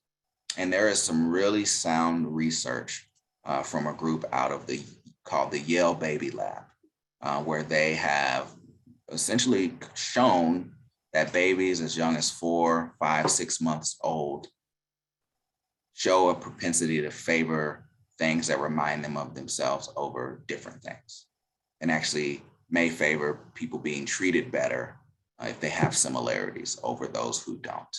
And so we know that when you look at all of these contributions to bias, it truly is part of being human, which means it's going to be difficult to mitigate these biases, but at least we know that it's not something that we've chosen to do. It's literally part of who we are. So if we were to think collectively about how our biases impact society, we can look at a lot of different aspects in society and look at disparities that we know are shaped primarily because of the biases that we have. All right, there's a large ripple effect. And so one of the first places that I'd like to talk about is just the workplace. And we know that on average, women and people of color are at a disadvantage in the workplace. We know that women today make 80 cents on the dollar compared to men for doing the same work. when you look at it hour for hour, women make 80 cents on the dollar. It's true in corporate, it's true in medicine. It remains a problem even in 2022. And that's despite women making up more of the workplace now than they have in the past. They make up 51% of the workplace. There are studies that show that a white man who discloses a criminal background on his resume is more likely to get a call back for an interview than a Black man with no criminal record on an otherwise identical resume. Right? That's bias, right? And it's very real, right? And so you can see just a couple of many, but a couple ways that bias is impacting what's going on in the workplace. In the criminal justice system, we know that the criminal justice system is a really high stakes arena, right? We may be only secondary to healthcare. And we know that Black and brown people are overrepresented in prison populations. And some of that is because of social issues, but a lot of it is truly because of unequal treatment within the criminal justice system. They are just treated differently than non-minorities. The most difficult statistic that I ever saw in all of this work is the fact that Black men are 11 times more likely to be put to death for murder than white men. And if the victim was a white person, that number is about 22 times more likely to be sentenced to death for murder than a white man. And so it's difficult. I mean, we know that bias contributes to this mistreatment, some explicit, but mainly implicit bias. We know that bias contributes to officer shootings of unarmed Black men. All right, we know that bias plays a role in those encounters and those tragedies. And so we can see bias really rear its ugly head in the criminal justice space. In the classroom, studies have shown that little Black kids are more likely to be suspended from preschool than white kids.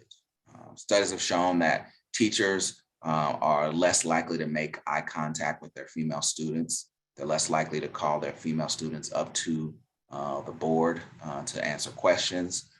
Teachers are more likely to grade female students' math homework more harshly than male students.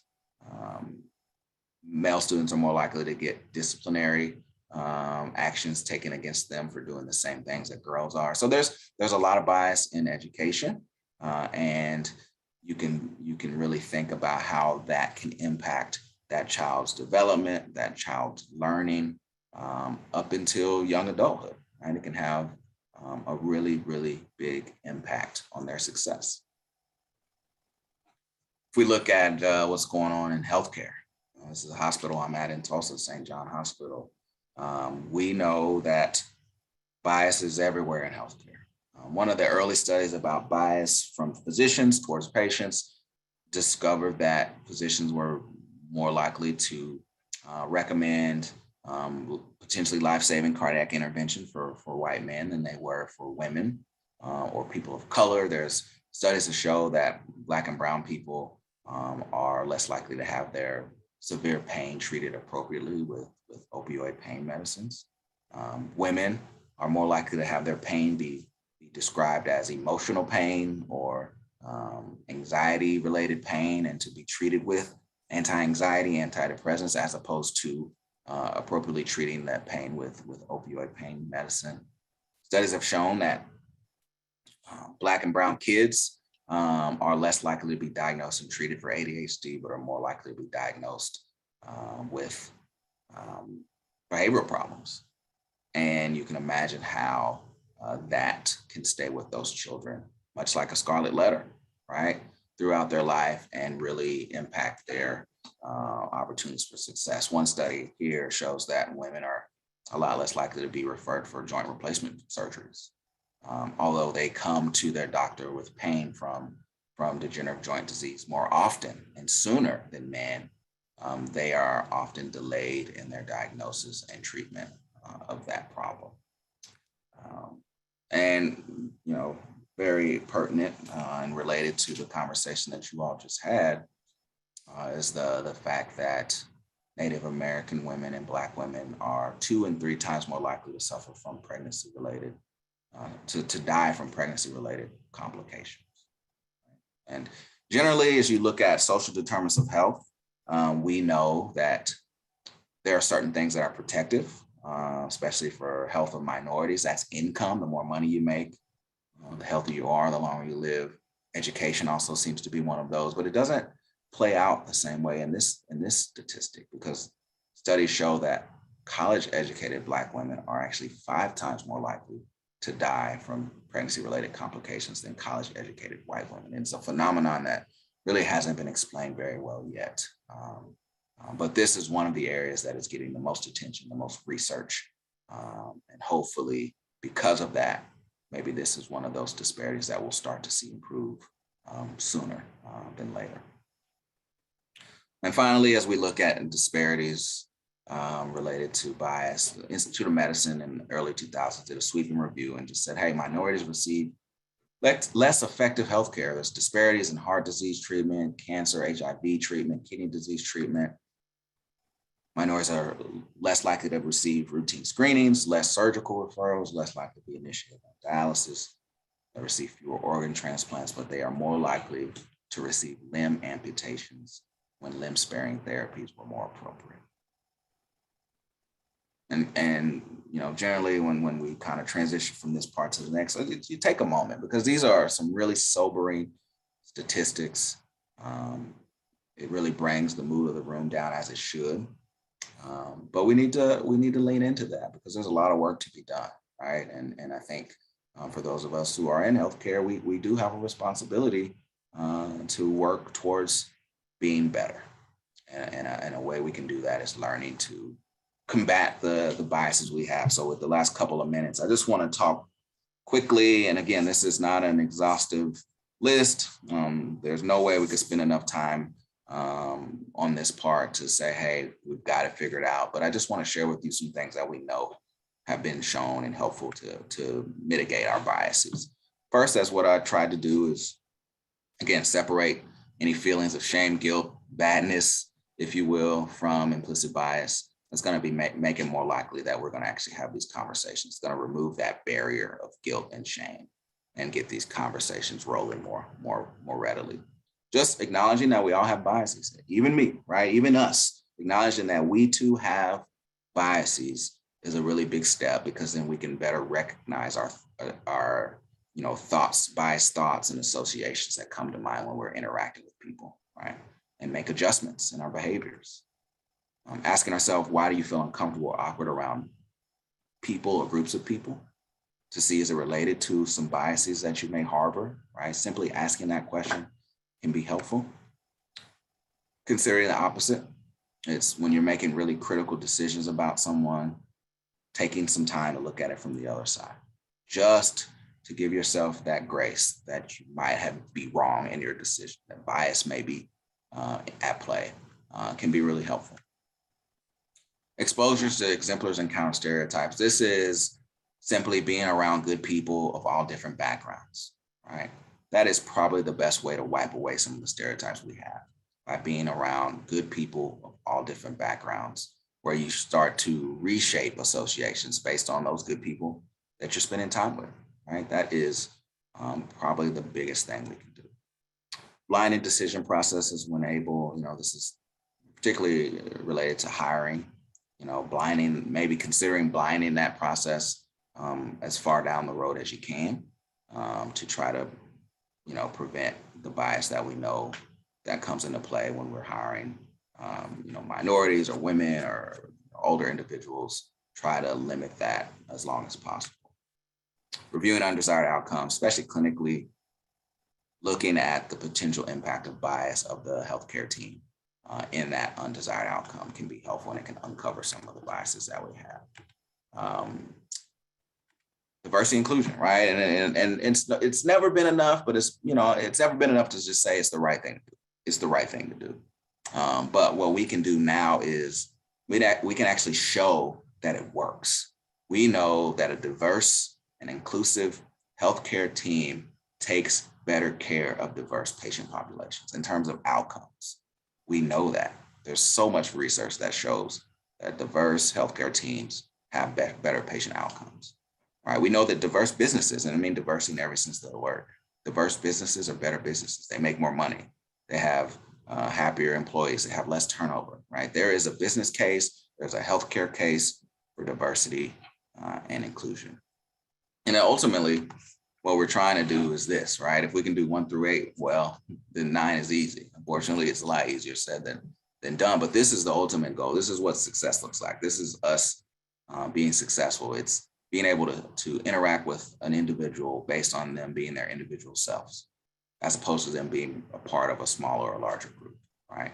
But also taking into account their unique cultural perspective, right? It's tough to do, but this is what we should strive towards. And so with that, recommended readings, Blind Spot, Hidden Biases of Good People. That book is the sole reason I am in front of you today. And I've done, 120 of these sessions, I think, at this point.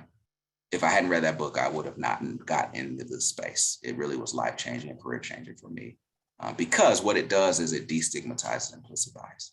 Hidden Biases of Good People. We can have bias and still be a good person. Everyday Bias is a really, really good book that shares a lot of interesting studies. If you're into research, you may find that book helpful. If you want to have more difficult conversations, you should check out my podcast. That's what we do. We talk about stuff that people have, including myself, have avoided talking about for a very long time. And it gets us more comfortable in that, in having these difficult conversations. If you are in the Twitter, I'm at Jabron Pasha. And I will encourage you all to go to Project Implicit, which is at implicit.harvard.edu, and take what is called implicit association tests. This is a test that can uncover some of the biases that we may have. Dealing with the results can be problematic. You can feel like you're a bad person, but I promise you, you're not. Most people have biases when they take that test, but it's important for us to know where we may have bias. And if you all want my contact, this has proven to be the easiest way. If you just hold your camera over this QR code, it has all my information, and you can save it. And feel free to contact me if you have any questions or would be interested in some much more in-depth workshops on implicit bias. So with that, I am going to turn it back over for any questions or comments that may be with you in the group. Thank you so much, Dr. Pasha. I know I'm pretty impressed with your presentation and am going to take a lot from it. Going forward, do we have any questions in the room or on chat? I don't know where the chat is.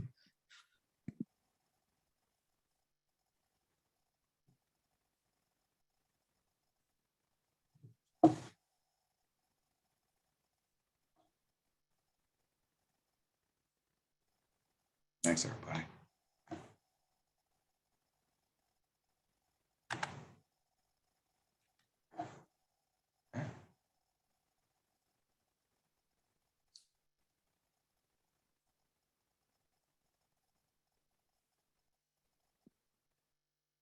All right, if there's no questions, still not seeing any on chat, I guess we can take a break for about 8 minutes. Thank you again, Dr. Pasha. Great presentation. Thank you, everybody. Have a good rest of your day.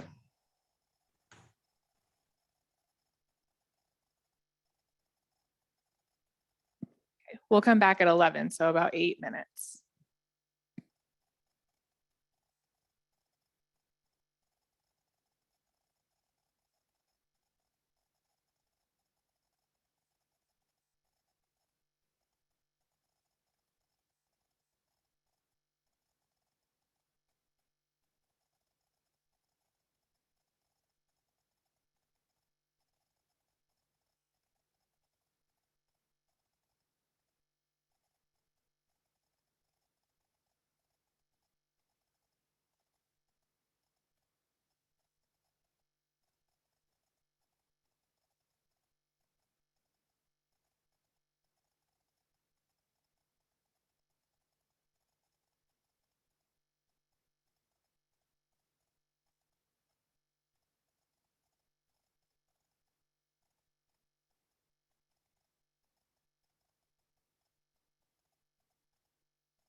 Okay, welcome back from break. For our final speaker, we want to answer the call to action now set forth by clear messages from our first speakers.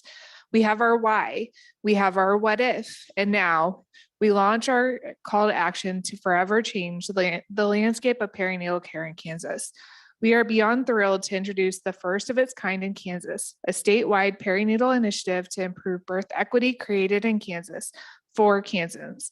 Later today, along with our partners at the Kansas Birth Equity Network, we will launch training for our FTI enrolled sites who will begin the hard work of unlearning, then learning again, the correct way to care for women in Kansas, and specifically women of color who have the most notable adverse outcomes.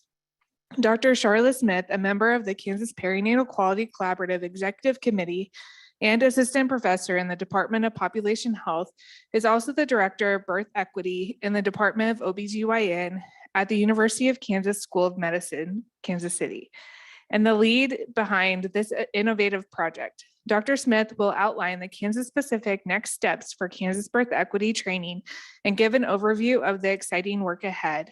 We will make a difference. Join us in welcoming a Kansas powerhouse, Dr. Charlotte Smith.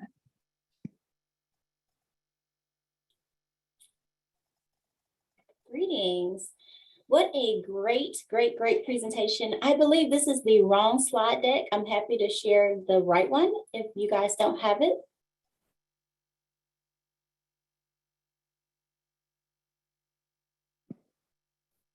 I think if you could share yours, Dr. Smith, that would be great. Great.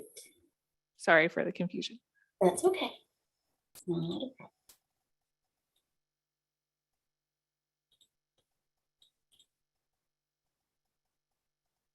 Just give me a minute, guys. You'd think I have this Zoom thing worked out, but actually don't.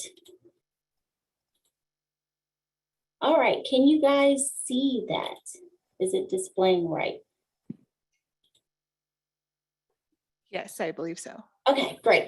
Thank you guys so much. It is my honor and pleasure to be here with you all to talk about the birth equity training here in Kansas that was developed for Kansas by Kansans to really work on these issues. Again, I am Charlotte Smith. I am so grateful to be here. That great introduction, thank you again. Whoever wrote that is amazing. So I want to tell you a little story today because you've heard these lived experiences, which were very powerful and impactful. You've heard about biases, but I want to talk a little bit about how this doesn't matter what your socioeconomic status is, how this doesn't matter when you're Black, there are these large disparities. So to start this story, I want you to meet a few individuals. And the reason I like to start with this is because often when we hear lived experiences, where we hear stories, we think these are individuals who have limited access to healthcare, who may be poor, who may not have health insurance, who may not have the income, who may not have the education. But I am here to tell you today that this is happening when you're Black, regardless of your status. So I want you to meet a few individuals here that you may be well aware of outside of their story. So I want you to meet Serena Williams. Serena Williams is one of the most famous athletes in the world. And yet shortly after giving birth to her child, she had to advocate to save her own life. I want you to also meet Dr. Shanice Wallace. Dr. Shanice Wallace was a pediatric chief resident, and she died in October 2020 of pregnancy complications. And I want you to meet Dr. Shalon Irvin, whose organization we have a partnership with to use their app, Believe Her. But Dr. Shalon Irvin was a PhD, had a master's, and she also served our country. However, she had 3 trips to the ER. The first doctor missed it. The second doctor called it. The third time, she was told, you just have to give him more time. And she got 5 more hours that day and 4 days on life support. So this maternal mortality issue is not just related to our socioeconomic status. This issue is related to our race. So I want to give you a little background of what that means in historical perspective, because often we hear about the different things that happens and we hear about how this data is worse than it was 15 years before the end of slavery. So what was happening during that time and what does history tell us? The reality is Black women bodies during slavery were used to increase productivity and economic gain. And then we have, of course, the super body movement by the father of gynecology, Dr. Marion Sims, who used Black women's bodies to basically perfect a procedure without anesthesia. And then, of course, we have the history of hysterectomies and how that is affecting Black women. And then we have the political game, which we've all discussed, how that is still happening today, how politics are embarking on women's right and creating reproductive injustices in our society. So what does those disparities look like? And this data comes from the American Health Rankings Society website, but it really looks the same no matter what. It's that Black infants and Black women are dying at 2 to 3 times that of white infants and white women. And these disparities show stark inequalities and health disparities at the stage from the beginning, right? But on a national level, the Black maternal and infant mortality rates are worse today than they were 15 years before the end of slavery. 15 years before there was health insurance, 15 years before there was a workforce laws, 15 years before Black people were freed, they were able to have successful births and their infants survived longer. So what are we seeing here? We're seeing also that in 2020, we saw a stark increase in maternal mortality, basically from Black and Hispanic women. And so we saw that 861 women in 2020 reportedly died either within or before that 42 days of the end of their pregnancy, compared to 754 in 2019 and 658 in 2018. So these continue to increase. And in Kansas, despite the representation of only 7.1% of the population, Black women account for 14% of pregnancy-related deaths. So according to our Kansas data. And so the question remains is what happens from the middle of the story, because we know what happens in the beginning, right? But what happens from the middle of the story? At the beginning of the story, society tells us that Black women and social determinants of health are the causes of these disparities, right? Yet the data doesn't tell you that story, right? In the middle, we see that this story is really a story of neglect, devaluation, and dehumanization of Black bodies. It is downplaying women's fears and silencing their voices. And you heard a voice today, and it is the chronic stress of these micro and macro aggressions. Because I'm telling you, when we look at the root of these inequities, what we see is that Black women who are college educated fare worse than women of all races who never finished high school. And obese women of all races have better birth outcomes than Black women who are of normal weight. Black women in the wealthiest neighborhoods fare worse than white, Hispanic, and Asian mothers in the poorest ones.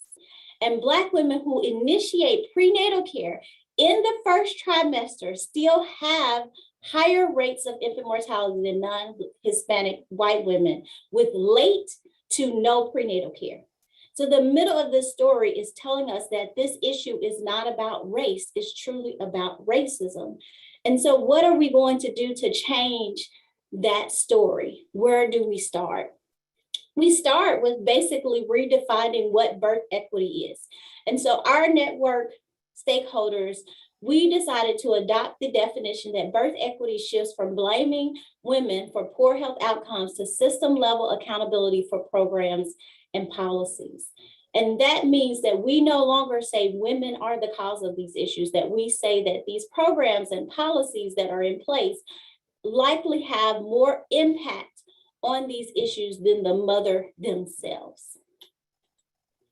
So our mission is really to use a community-centered approach to create solutions that improve Black maternal, paternal, and infant health. So really looking at the entire family structure, because how do we save mothers?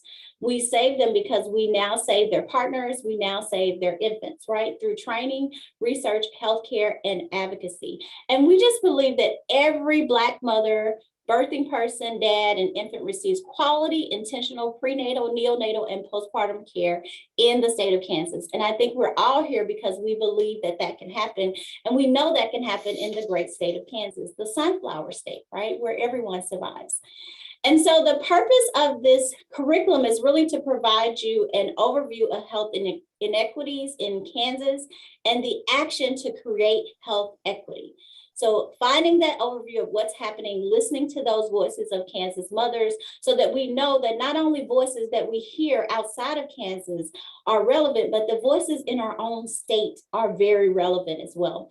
And so we did a Collecting Voices project that is going to have those voices in your curriculum so you can hear from mothers in your own state of their experiences, whether those experiences were joyful or those experiences came with complications, and then provide an understanding of the various social and economic factors that contribute to Black maternal and infant health. So how do we understand those social and economic factors and how they contribute to our state's data, and then provide an opportunity to learn about birth equity through amplifying these Black voices, the advocates and providers. So you're going to see that you're going to have providers in this curriculum that are Black. You're going to have providers in this curriculum that talk about the experiences of mental health and the experiences of doula, the experiences of breastfeeding. So you're going to see that whole encompass of birth and postpartum in this curriculum. So happy learning.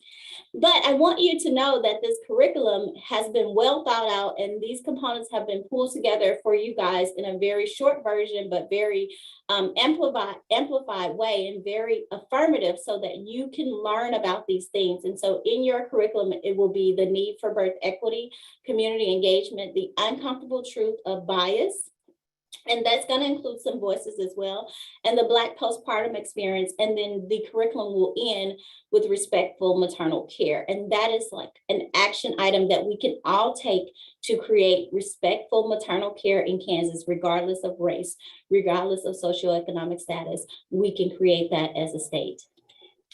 So within this curriculum, there's going to be some things that you must unlearn.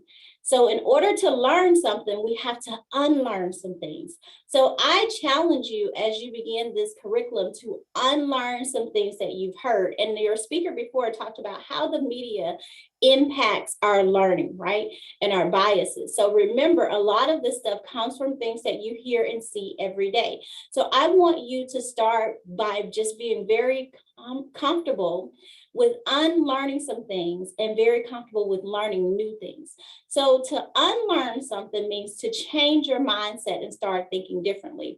So I want each of you to take the time to unlearn that Black women absolutely do not experience racism, regardless of their socioeconomic status, because that is untrue. There is likely no Black woman in this world that has not experienced racism. I want you to unlearn that we can determine the value of Black bodies. We absolutely, positively cannot determine the value of Black bodies.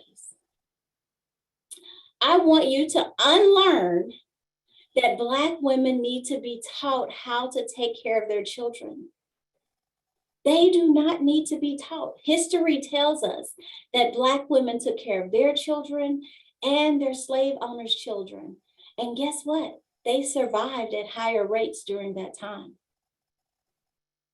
I want you to unlearn that Black-led organizations should not be at the forefront of this work, because that is untrue. Do I mean that we should not collaborate and work together?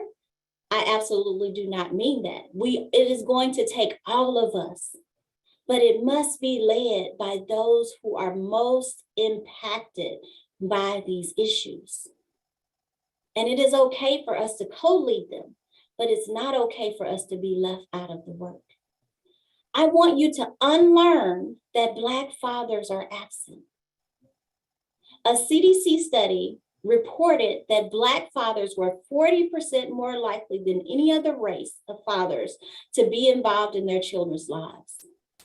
So we have to unlearn these things so that we can learn about the Black family, the Black structure of the family, the support system, the community, their way of doing things, so that then we can truly work beside them to create birth equity.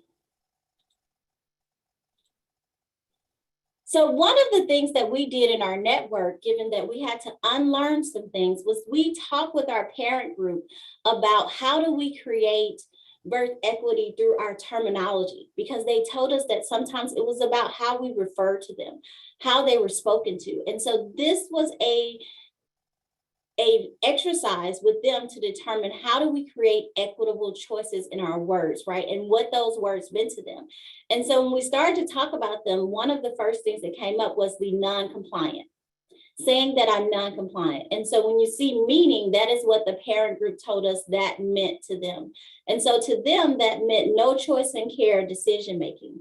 And so an equitable choice for that would be low patient activation. How do we activate these patients to be involved in their care, right? And then vulnerable and marginalized, to them, that means no value to society. You have no value, right? And so we could say for an equitable choice, we could say low societal support, because that means they don't have support from society. And that may not be their community. It could be the resources and services that they're using in the community that are making them feel that way. And then uneducated, maybe we say devalued or lack. It means devalued or lack of knowledge to care for self and child. And so we could say learning communities, because these communities truly are learning how to do these things in the manner and the guidelines in which the system creates in the absence of them. Those people, there are no replacements. We must stop saying some terms, and one of those terms are those people. Low income, they define that as unworthy of equitable care. And we could start to say underprivileged or non-privileged individuals in care, and single parents. However, we understand that there are fathers and partners. So we could start by talking about partnerships. And I think with some of the birthing person's language, we've started to look at it in that sense and use those terms, but we could use those terms regardless of the family structure. And for race, rather than us saying often that this is a race issue, we could say that this is a racism issue. That is actually how we treat a group of individuals. So let's talk a little bit, after you've heard all of that great information, let's talk a little bit about how your curriculum and timeline looks. So you received an email today to tell you that you have access to your training, and you will have that access through September. You will likely keep that access for a period of time. So if you want to go back and listen to some other information and just refresh, then you can always do that. We will have a couple of check-ins where you will see me talking about what you have learned and how that has impacted how you think, what you do, and those will be in June and July, or any other that Tara decides that we will have. So it is up to you guys what support you need throughout this curriculum. And then you'll have short surveys in that curriculum, and I'll share that screen soon just to show you how that works. So of course you received an email, and when you are registered for Blackboard, you're going to receive an email that has a temporary password and a link to the training. And so in order for you to get that, you will need to create another password, a new one that only you know, for this training. And then you can expect bi-weekly email reminders and progress check-in.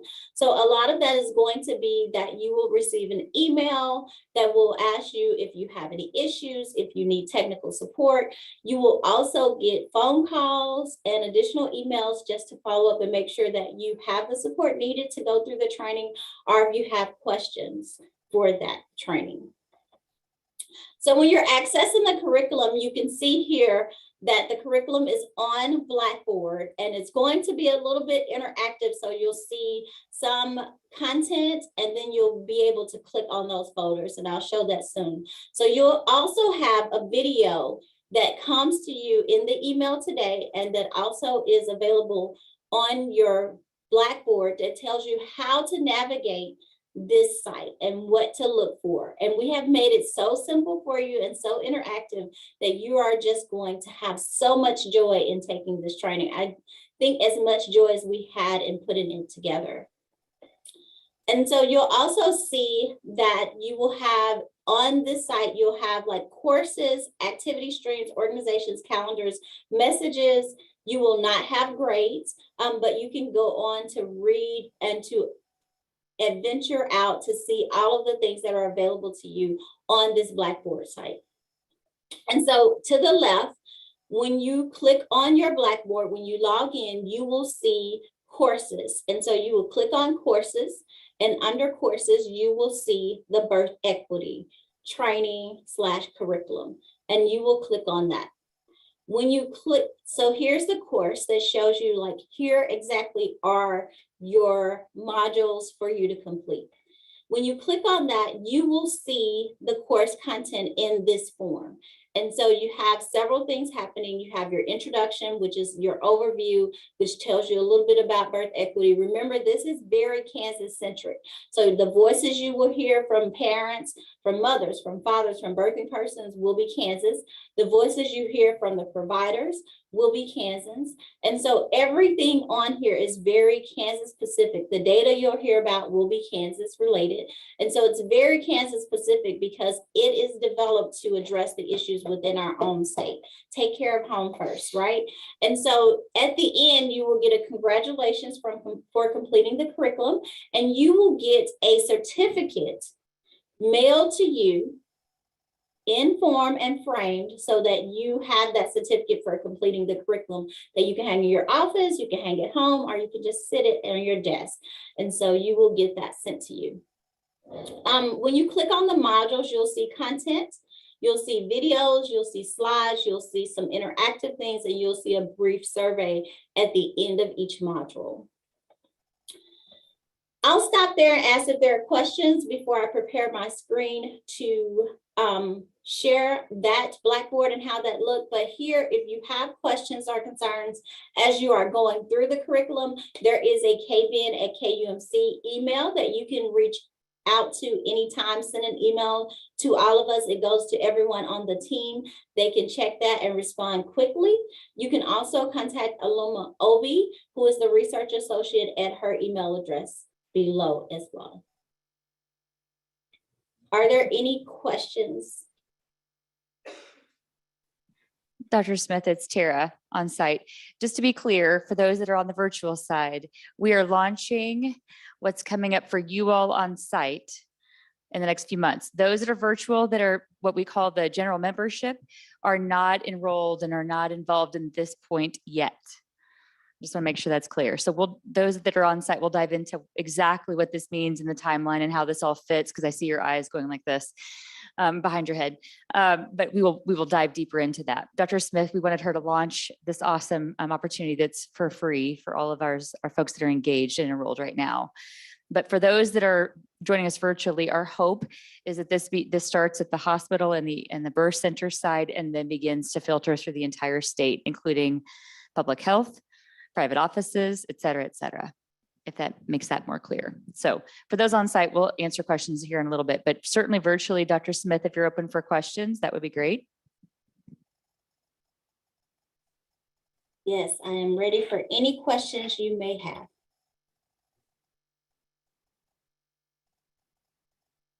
I think someone asked the question, so the birth equity curriculum isn't available to everyone. That would be a Tara question. So at this time, the KBIN training is only open to 4-trimester initiative enrolled facilities. And so today on site, and to those that couldn't make it today, we are launching that portion. And then the goal is, again, like I said, once we get through this first major launch, then yes, the goal is to roll it out to the rest of the state. If you're up for it, Dr. Smith.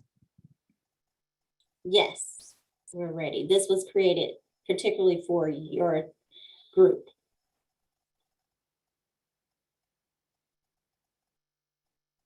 And so the original birth equity curriculum was 9 modules, and this was created for this group because we know specifically what Tara wants you to unlearn and to learn.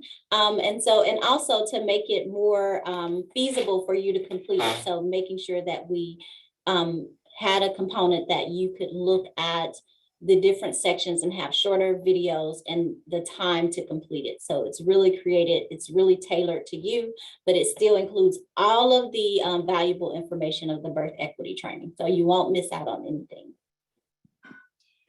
Yes, Jamie, will be available. sorry, Dr. Smith, I jumped on top of you there. I was just saying what you were, which is that all the slides from the entire morning will be available to our website probably later on this week. Tiffany, is that right? Okay. And the recording as well. Yep. Any other questions?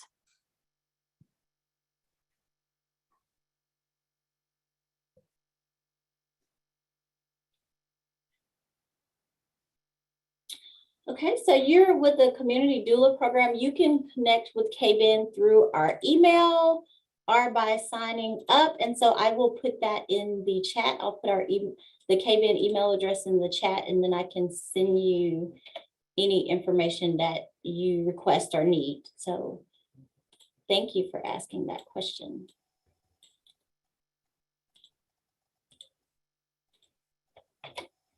And we meet bi-monthly, from 5:30 to 7 p.m. on the first Thursday of each month.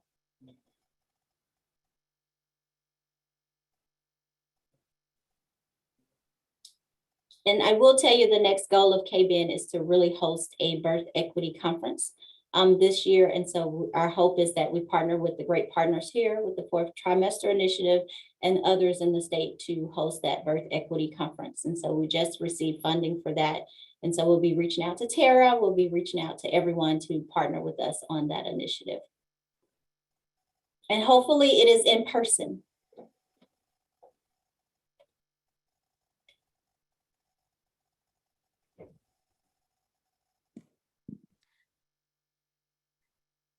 Dr. Smith, I think we're going to let you go. For those that are virtual, we're going to hang on for just a little bit longer for a business meeting, and we'll start that momentarily. And then Dr. Smith, just a moment of housekeeping. I think you covered almost everything, if not everything, that we were going to do once we just met on site with you virtually. But if you want to come back in and answer some questions for the folks online, just spend a few minutes with us, that would be really appreciated. So thank you. I will be here all day, so let me know what you need. All right, that sounds wonderful. All right, any questions? Casey, should we jump into the business meeting then? And an unfair advantage is that those that are on site, the food is served. For those virtually, I'm sorry. So all of you just take your time grabbing your food and then come back in, and we'll just keep on rocking with the business meeting of the day. All right, we're going to get started. I'm going to stay seated, so I apologize because I have to share my screen.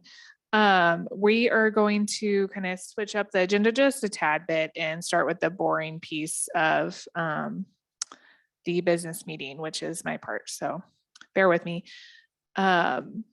We have a couple bylaws changes, and I hope I'm sharing my screen. I don't know if I am.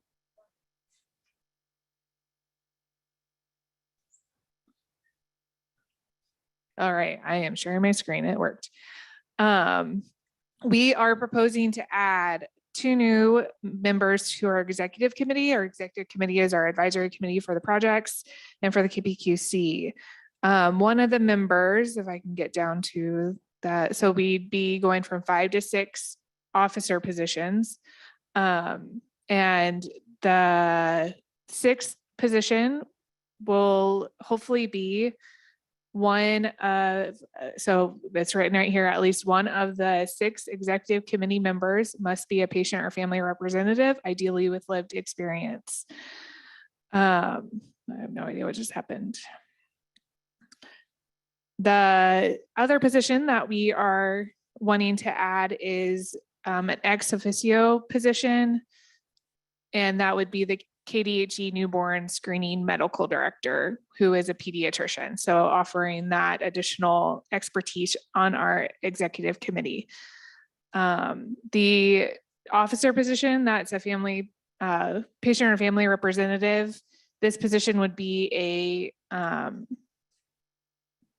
2-year term for 2-term limit. So 4 years total if they're willing.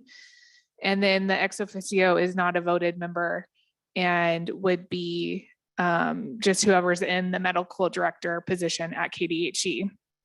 They both are voting members of the executive committee.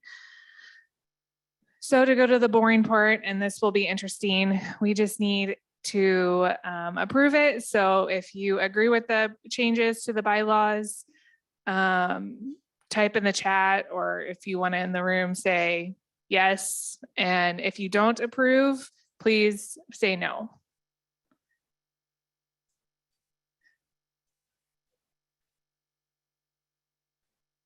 Okay, I see a lot of yeses and approves. Don't see any no's. If there's any no's and we did not see it, please let me know and shout from the rooftop. Otherwise, we are going to move on. The boring part is over.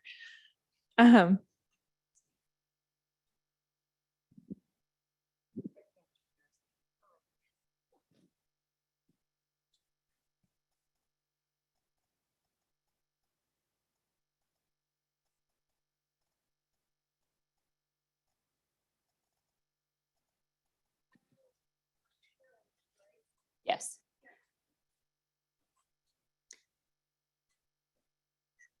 So for the last portion of our business meeting, again, for those of you on site and virtually, we just want to give you a quick update on where the first trimester initiative is sitting, where we've been, and then where we're going next. So for those of you that are actually representing your hospitals on site and new to the initiative, but for those of you that perhaps are listening and want to know more, this is for you. Number one, actually go to the next slide for me.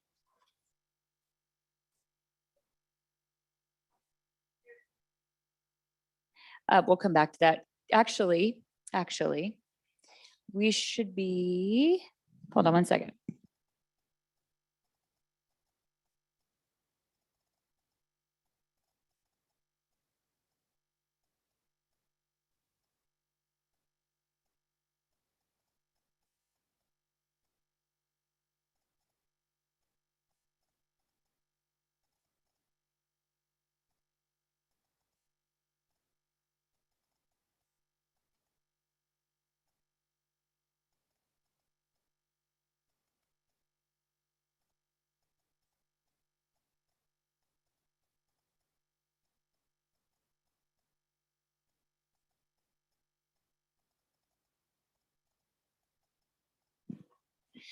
All right, this whole on-site virtual thing, we're getting it figured out. So thank you for being patient.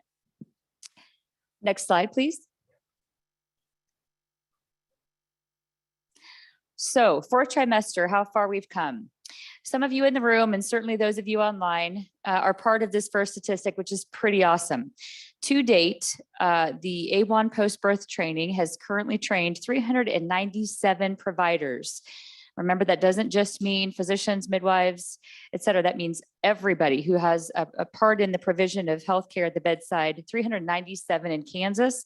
I will tell you that that's grossly underreported. We know that the train the trainer, which is what we typically are doing with first trimester education, we're training the champion or several champions, and then they're sending the training or capturing the training within their units and within their hospitals. We know that, for example, with post-birth, that 397 are reported. It's probably double or triple that in terms of the train the trainer opportunities within hospitals. Alone, it's a wonderful sign that we're beginning to say the same thing to all the patients in Kansas prior to discharge. We have, through the fourth trimester initiative, completely overhauled screening for maternal mental health at 10 delivery sites in our state. We've improved maternal mental health education at 28 sites in our state. We are beginning to standardize postpartum discharge appointments. You heard that message come out today. And we're at about 14% of Kansas births. So postpartum women leaving the state, about 14% now have the updated ACOG postpartum discharge appointment schedule. 14% sounds low. It is. But again, that's compared to perhaps zero a year and a half ago. And we are teamed up with 11 KPCC sites. That's a very hard thing to say, Jill and Stephanie, thank you. Remember, that's the connection between outpatient prior to birth to inpatient, and then back out to the outpatient setting involving public health, hospital groups, et cetera. And you'll hear us talk again a little bit about that this afternoon to the on-site folks. What that means is that we're trying to connect both patients and providers and resources and community and support people to be a circle of care. There's not just one place providing all the screening and referral, it's everybody is interconnected in Kansas, and that's our goal. Next slide. We heard you all and we agreed that our website needed a complete overhaul. So as of yesterday morning, I think it was, we launched our new website. And for those of you, again, who are interested in the fourth trimester and honestly just KPQC in general, the KansasPQC.org website is now brand new. So you can go on, find out about KPQC in general, find out about the fourth trimester work specific. For those of you that are enrolled or perhaps interested in getting enrolled, there's a resources page, so you don't have to email me for documents or resources. It should all be streamlined and easy and available to all of you who I can tell are open and awake at 2 o'clock in the morning working on your QI processes. But that website, I think you'll find helpful. If there's still something you'd recommend we add or you would like more information about, we are open for continuous improvement in drafts. Next slide. So this probably should have led us into the day. We talked about prior to starting the first trimester work that the Kansas Perinatal Quality Collaborative really identified through KMMRC and other very obvious data in Kansas that Kansas Medicaid continuation past 6 to 8 weeks postpartum was going to have a dramatic impact on improving maternal outcomes in Kansas. And guess what? It happened. A little bit quietly, actually, but it happened. And so what you will now know, or should now know, is that those patients of yours who are covered under Medicaid will now be covered till 12 months postpartum. That's right. There's clapping happening for those of you that are joining virtually. And so again, you can read through some information. This is also on our website. You can get more specifics, but it is a game changer, quite frankly, period.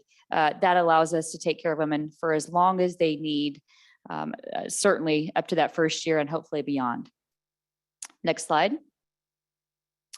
Also, current federal legislation and work groups and a lot of time and effort from the federal level to the state level and now to, again, I would say the local level, is this conversation, which is that the identification and encouragement, and I would even say the push, that CMS identifies that hospitals that are enrolled, centers and agencies that are enrolled in QI processes around maternal health improvement will be recognized. They'll be recognized on the local level, the state level, and the national level, because quite frankly, we need to be telling our patients what we're doing. And furthermore, we need to show off a little. For those of us that are enrolled in QI processes, it sets us apart. We are saying to ourselves and to our patients, we want to be better. We want to be the best. And when you come to us, you should expect that that's the case. And you should expect that we're going to provide at least the standard of care and hopefully beyond that. So again, this is essentially the national government saying the payer classes and everybody's going to follow suit, we hope. But for right now, we're going to identify and designate those hospitals that are enrolled. And so the fourth trimester qualifies as that kind of enrollment. What do you do with this? For those listening and for those in person, I will tell you, I immediately forwarded this to our QI person because there are questions already coming through. I think there was a list of 10 that she sent me back that CMS, your person that responds or reports Medicaid rates and reports birthing data, first of all, you need to be connected to that person. They don't always know what we're doing at the bedside. Second piece is that they're responding already to questions. Is your hospital enrolled in neonatal or infant QI? Is your hospital enrolled in maternal health QI, et cetera, et cetera? Those questions are coming to them. I already saw it. So make sure that you've connected to that person, let them know the answer is yes, so that you guys get the badge of honor and move forward with that. Okay, next slide. 2020 data. I realize we're in 2022 and we'll blame COVID at least a little bit longer, that it takes us a little bit longer to get our statistics, but regardless, we got them. And I wanted this in front of everybody real quick before we finish the morning portion of our meeting. So 2020 data, live births in Kansas, 37,368. 169 stillbirths. And why do we mention that? We mention it because they're just as important in terms of what we're doing to impact families and women as the top number. So we include them to say a total birth number of 34,537 in 2020. Abortions are mentioned there too for the same reason that stillbirths are. Remember, we talked about on Learning Forum though that oftentimes those abortions were from non-Kansas residents or Kansas residents receiving an abortion from outside the state. That's some data that has to be dissected more. But again, keep in mind that all of those numbers correspond to women in the birth setting. And then in 2020, we had five maternal deaths compared to 7 in 2019. 5's too many. I can't wait for the moment it says 0. Next slide, please. And then for those of you in the room, this is my favorite chart to show off all the places that you are. The fourth trimester birth. So we talk about Kansas total births of 34,500 plus. The amount of births that are being impacted by fourth trimester hospitals and birth centers is 27,684. So we're getting there, and we're above 80% now. So that says something. Again, I want it to be 100, but we're getting there. And so you can see every hospital and birth center enrolled is depicted by a star on this map. And look how far and wide and prevalent we are. So congratulations to you all. That tells you quite a bit. Next slide. I also think that when you can drill down and you're a nerd like I am and want to know kind of, does the way of the world or does the way of birth feel like it's a little heavier sometimes? And is it COVID or is it just what's happening? And how do we make sure we impact women? Well, we know we can impact women by knowing who we're taking care of. And one of the ways that the Kansas data from birth certificates and death certificates helps us is by this data right here. This again is 2020 data, which reminds us that the number of births where reported medical risk factors were present. Look at the big highlighted number at the bottom. 57% of births had some type of complication. And we're not talking about late prenatal care. We're talking about things like previous preterm birth, eclampsia, preeclampsia, and all the versions of that, diabetes, smoking, sexually transmitted infection. So when you feel like, man, this feels like a heavy load, first of all, we're collecting better data, right? So we're finding out more about the patients that we care for. But when we talk about the load and the importance of paying attention to the individual, more than half of your patients have a complication walking in. And so our goal, I would tell you, because mental health is not listed there, substance abuse is, mental health specifically is not. So that number is probably much higher. But leaving your unit or leaving your hospital, leaving your public health setting, our goal is that number decreases. Next slide. Again, we'll share these slides. It just kind of drills down on the makeup of the births that happened in 2020. You will see under the stillbirth rate, something that I wanted you to kind of catch was look at the significant difference in stillbirth rate amongst Black, non-Hispanic women and Hispanic women compared to their white counterparts. And then the makeup of total births is on your right-hand side. Next slide. So these next few slides are just, again, the drill down of where you all in the room are. And for those of you that are watching online, our steps, where are we and where are we going? So our afternoon is going to be spent on where are we and where are we going? But for those of you that are watching that want an update, when we talk about maternal mental health, MMH, maternal mental health policy updates, those birth facilities that have completed health policy updates, very few are in the yes. A lot are in process or in the unknown, which probably means they're in process, and only 8 are in the no. So again, process change is happening. QI is happening. This is an active slide. That means that we are constantly moving it forward. Next slide. Post-birth training. We're going to wrap that up. It's time to move on from post-birth, which teaser alert, that's what K-BIN's about. It's your next big post-birth moment, if you hadn't figured that out already. But post-birth training, this shows that 50% of our facilities are completed Again, I think that's underreported. So part of why you filled out your worksheet today is to update me on your definition of completion. I'm not deciding if you're done training your providers and everybody in your unit. You're going to decide that. And if that number is probably closer to 75 or 80, I think we're in the money. I think that's great, because we're almost done then, which means that continues to evolve, right? Your unit continues to onboard new providers, from a tech to a nurse to a midwife to a doctor. Everybody that starts to join your unit and is onboarded post-birth training should be part of their onboarding. But everybody at this point would know what the heck post-birth is about. Next slide. And then the elusive postpartum appointment. This is probably one of the hardest parts of this initiative, because we all know that our patients shouldn't be discharged and not be seen for 6 weeks, but how do we fix that? And so this is a touch base of what birth facilities, or how many birth facilities are implementing scheduling postpartum appointments for discharge. In other words, just the first step. Are you scheduling her for her appointment prior to discharge? Not even when is she scheduled, but is she scheduled prior to discharge? And the answer, if you look at that, although unknown, since about 8 of you didn't respond, no was 46%. 46% said no, we are not scheduling prior to discharge. Yes, 14%. And again, making the change over to making that process happen, 11%. Next slide. I think that's it. How's our timing? Ooh, good, extra time. Okay, so for those of you that are joining us online, this is the end of the road for you all today. And we are very happy that you joined us. If there are questions in the chat, we'll spend about 5-7 minutes on questions. Casey's right here too. And then let the folks in the room eat. And then we're gonna close that part of the day and start working in person. So questions from the floor.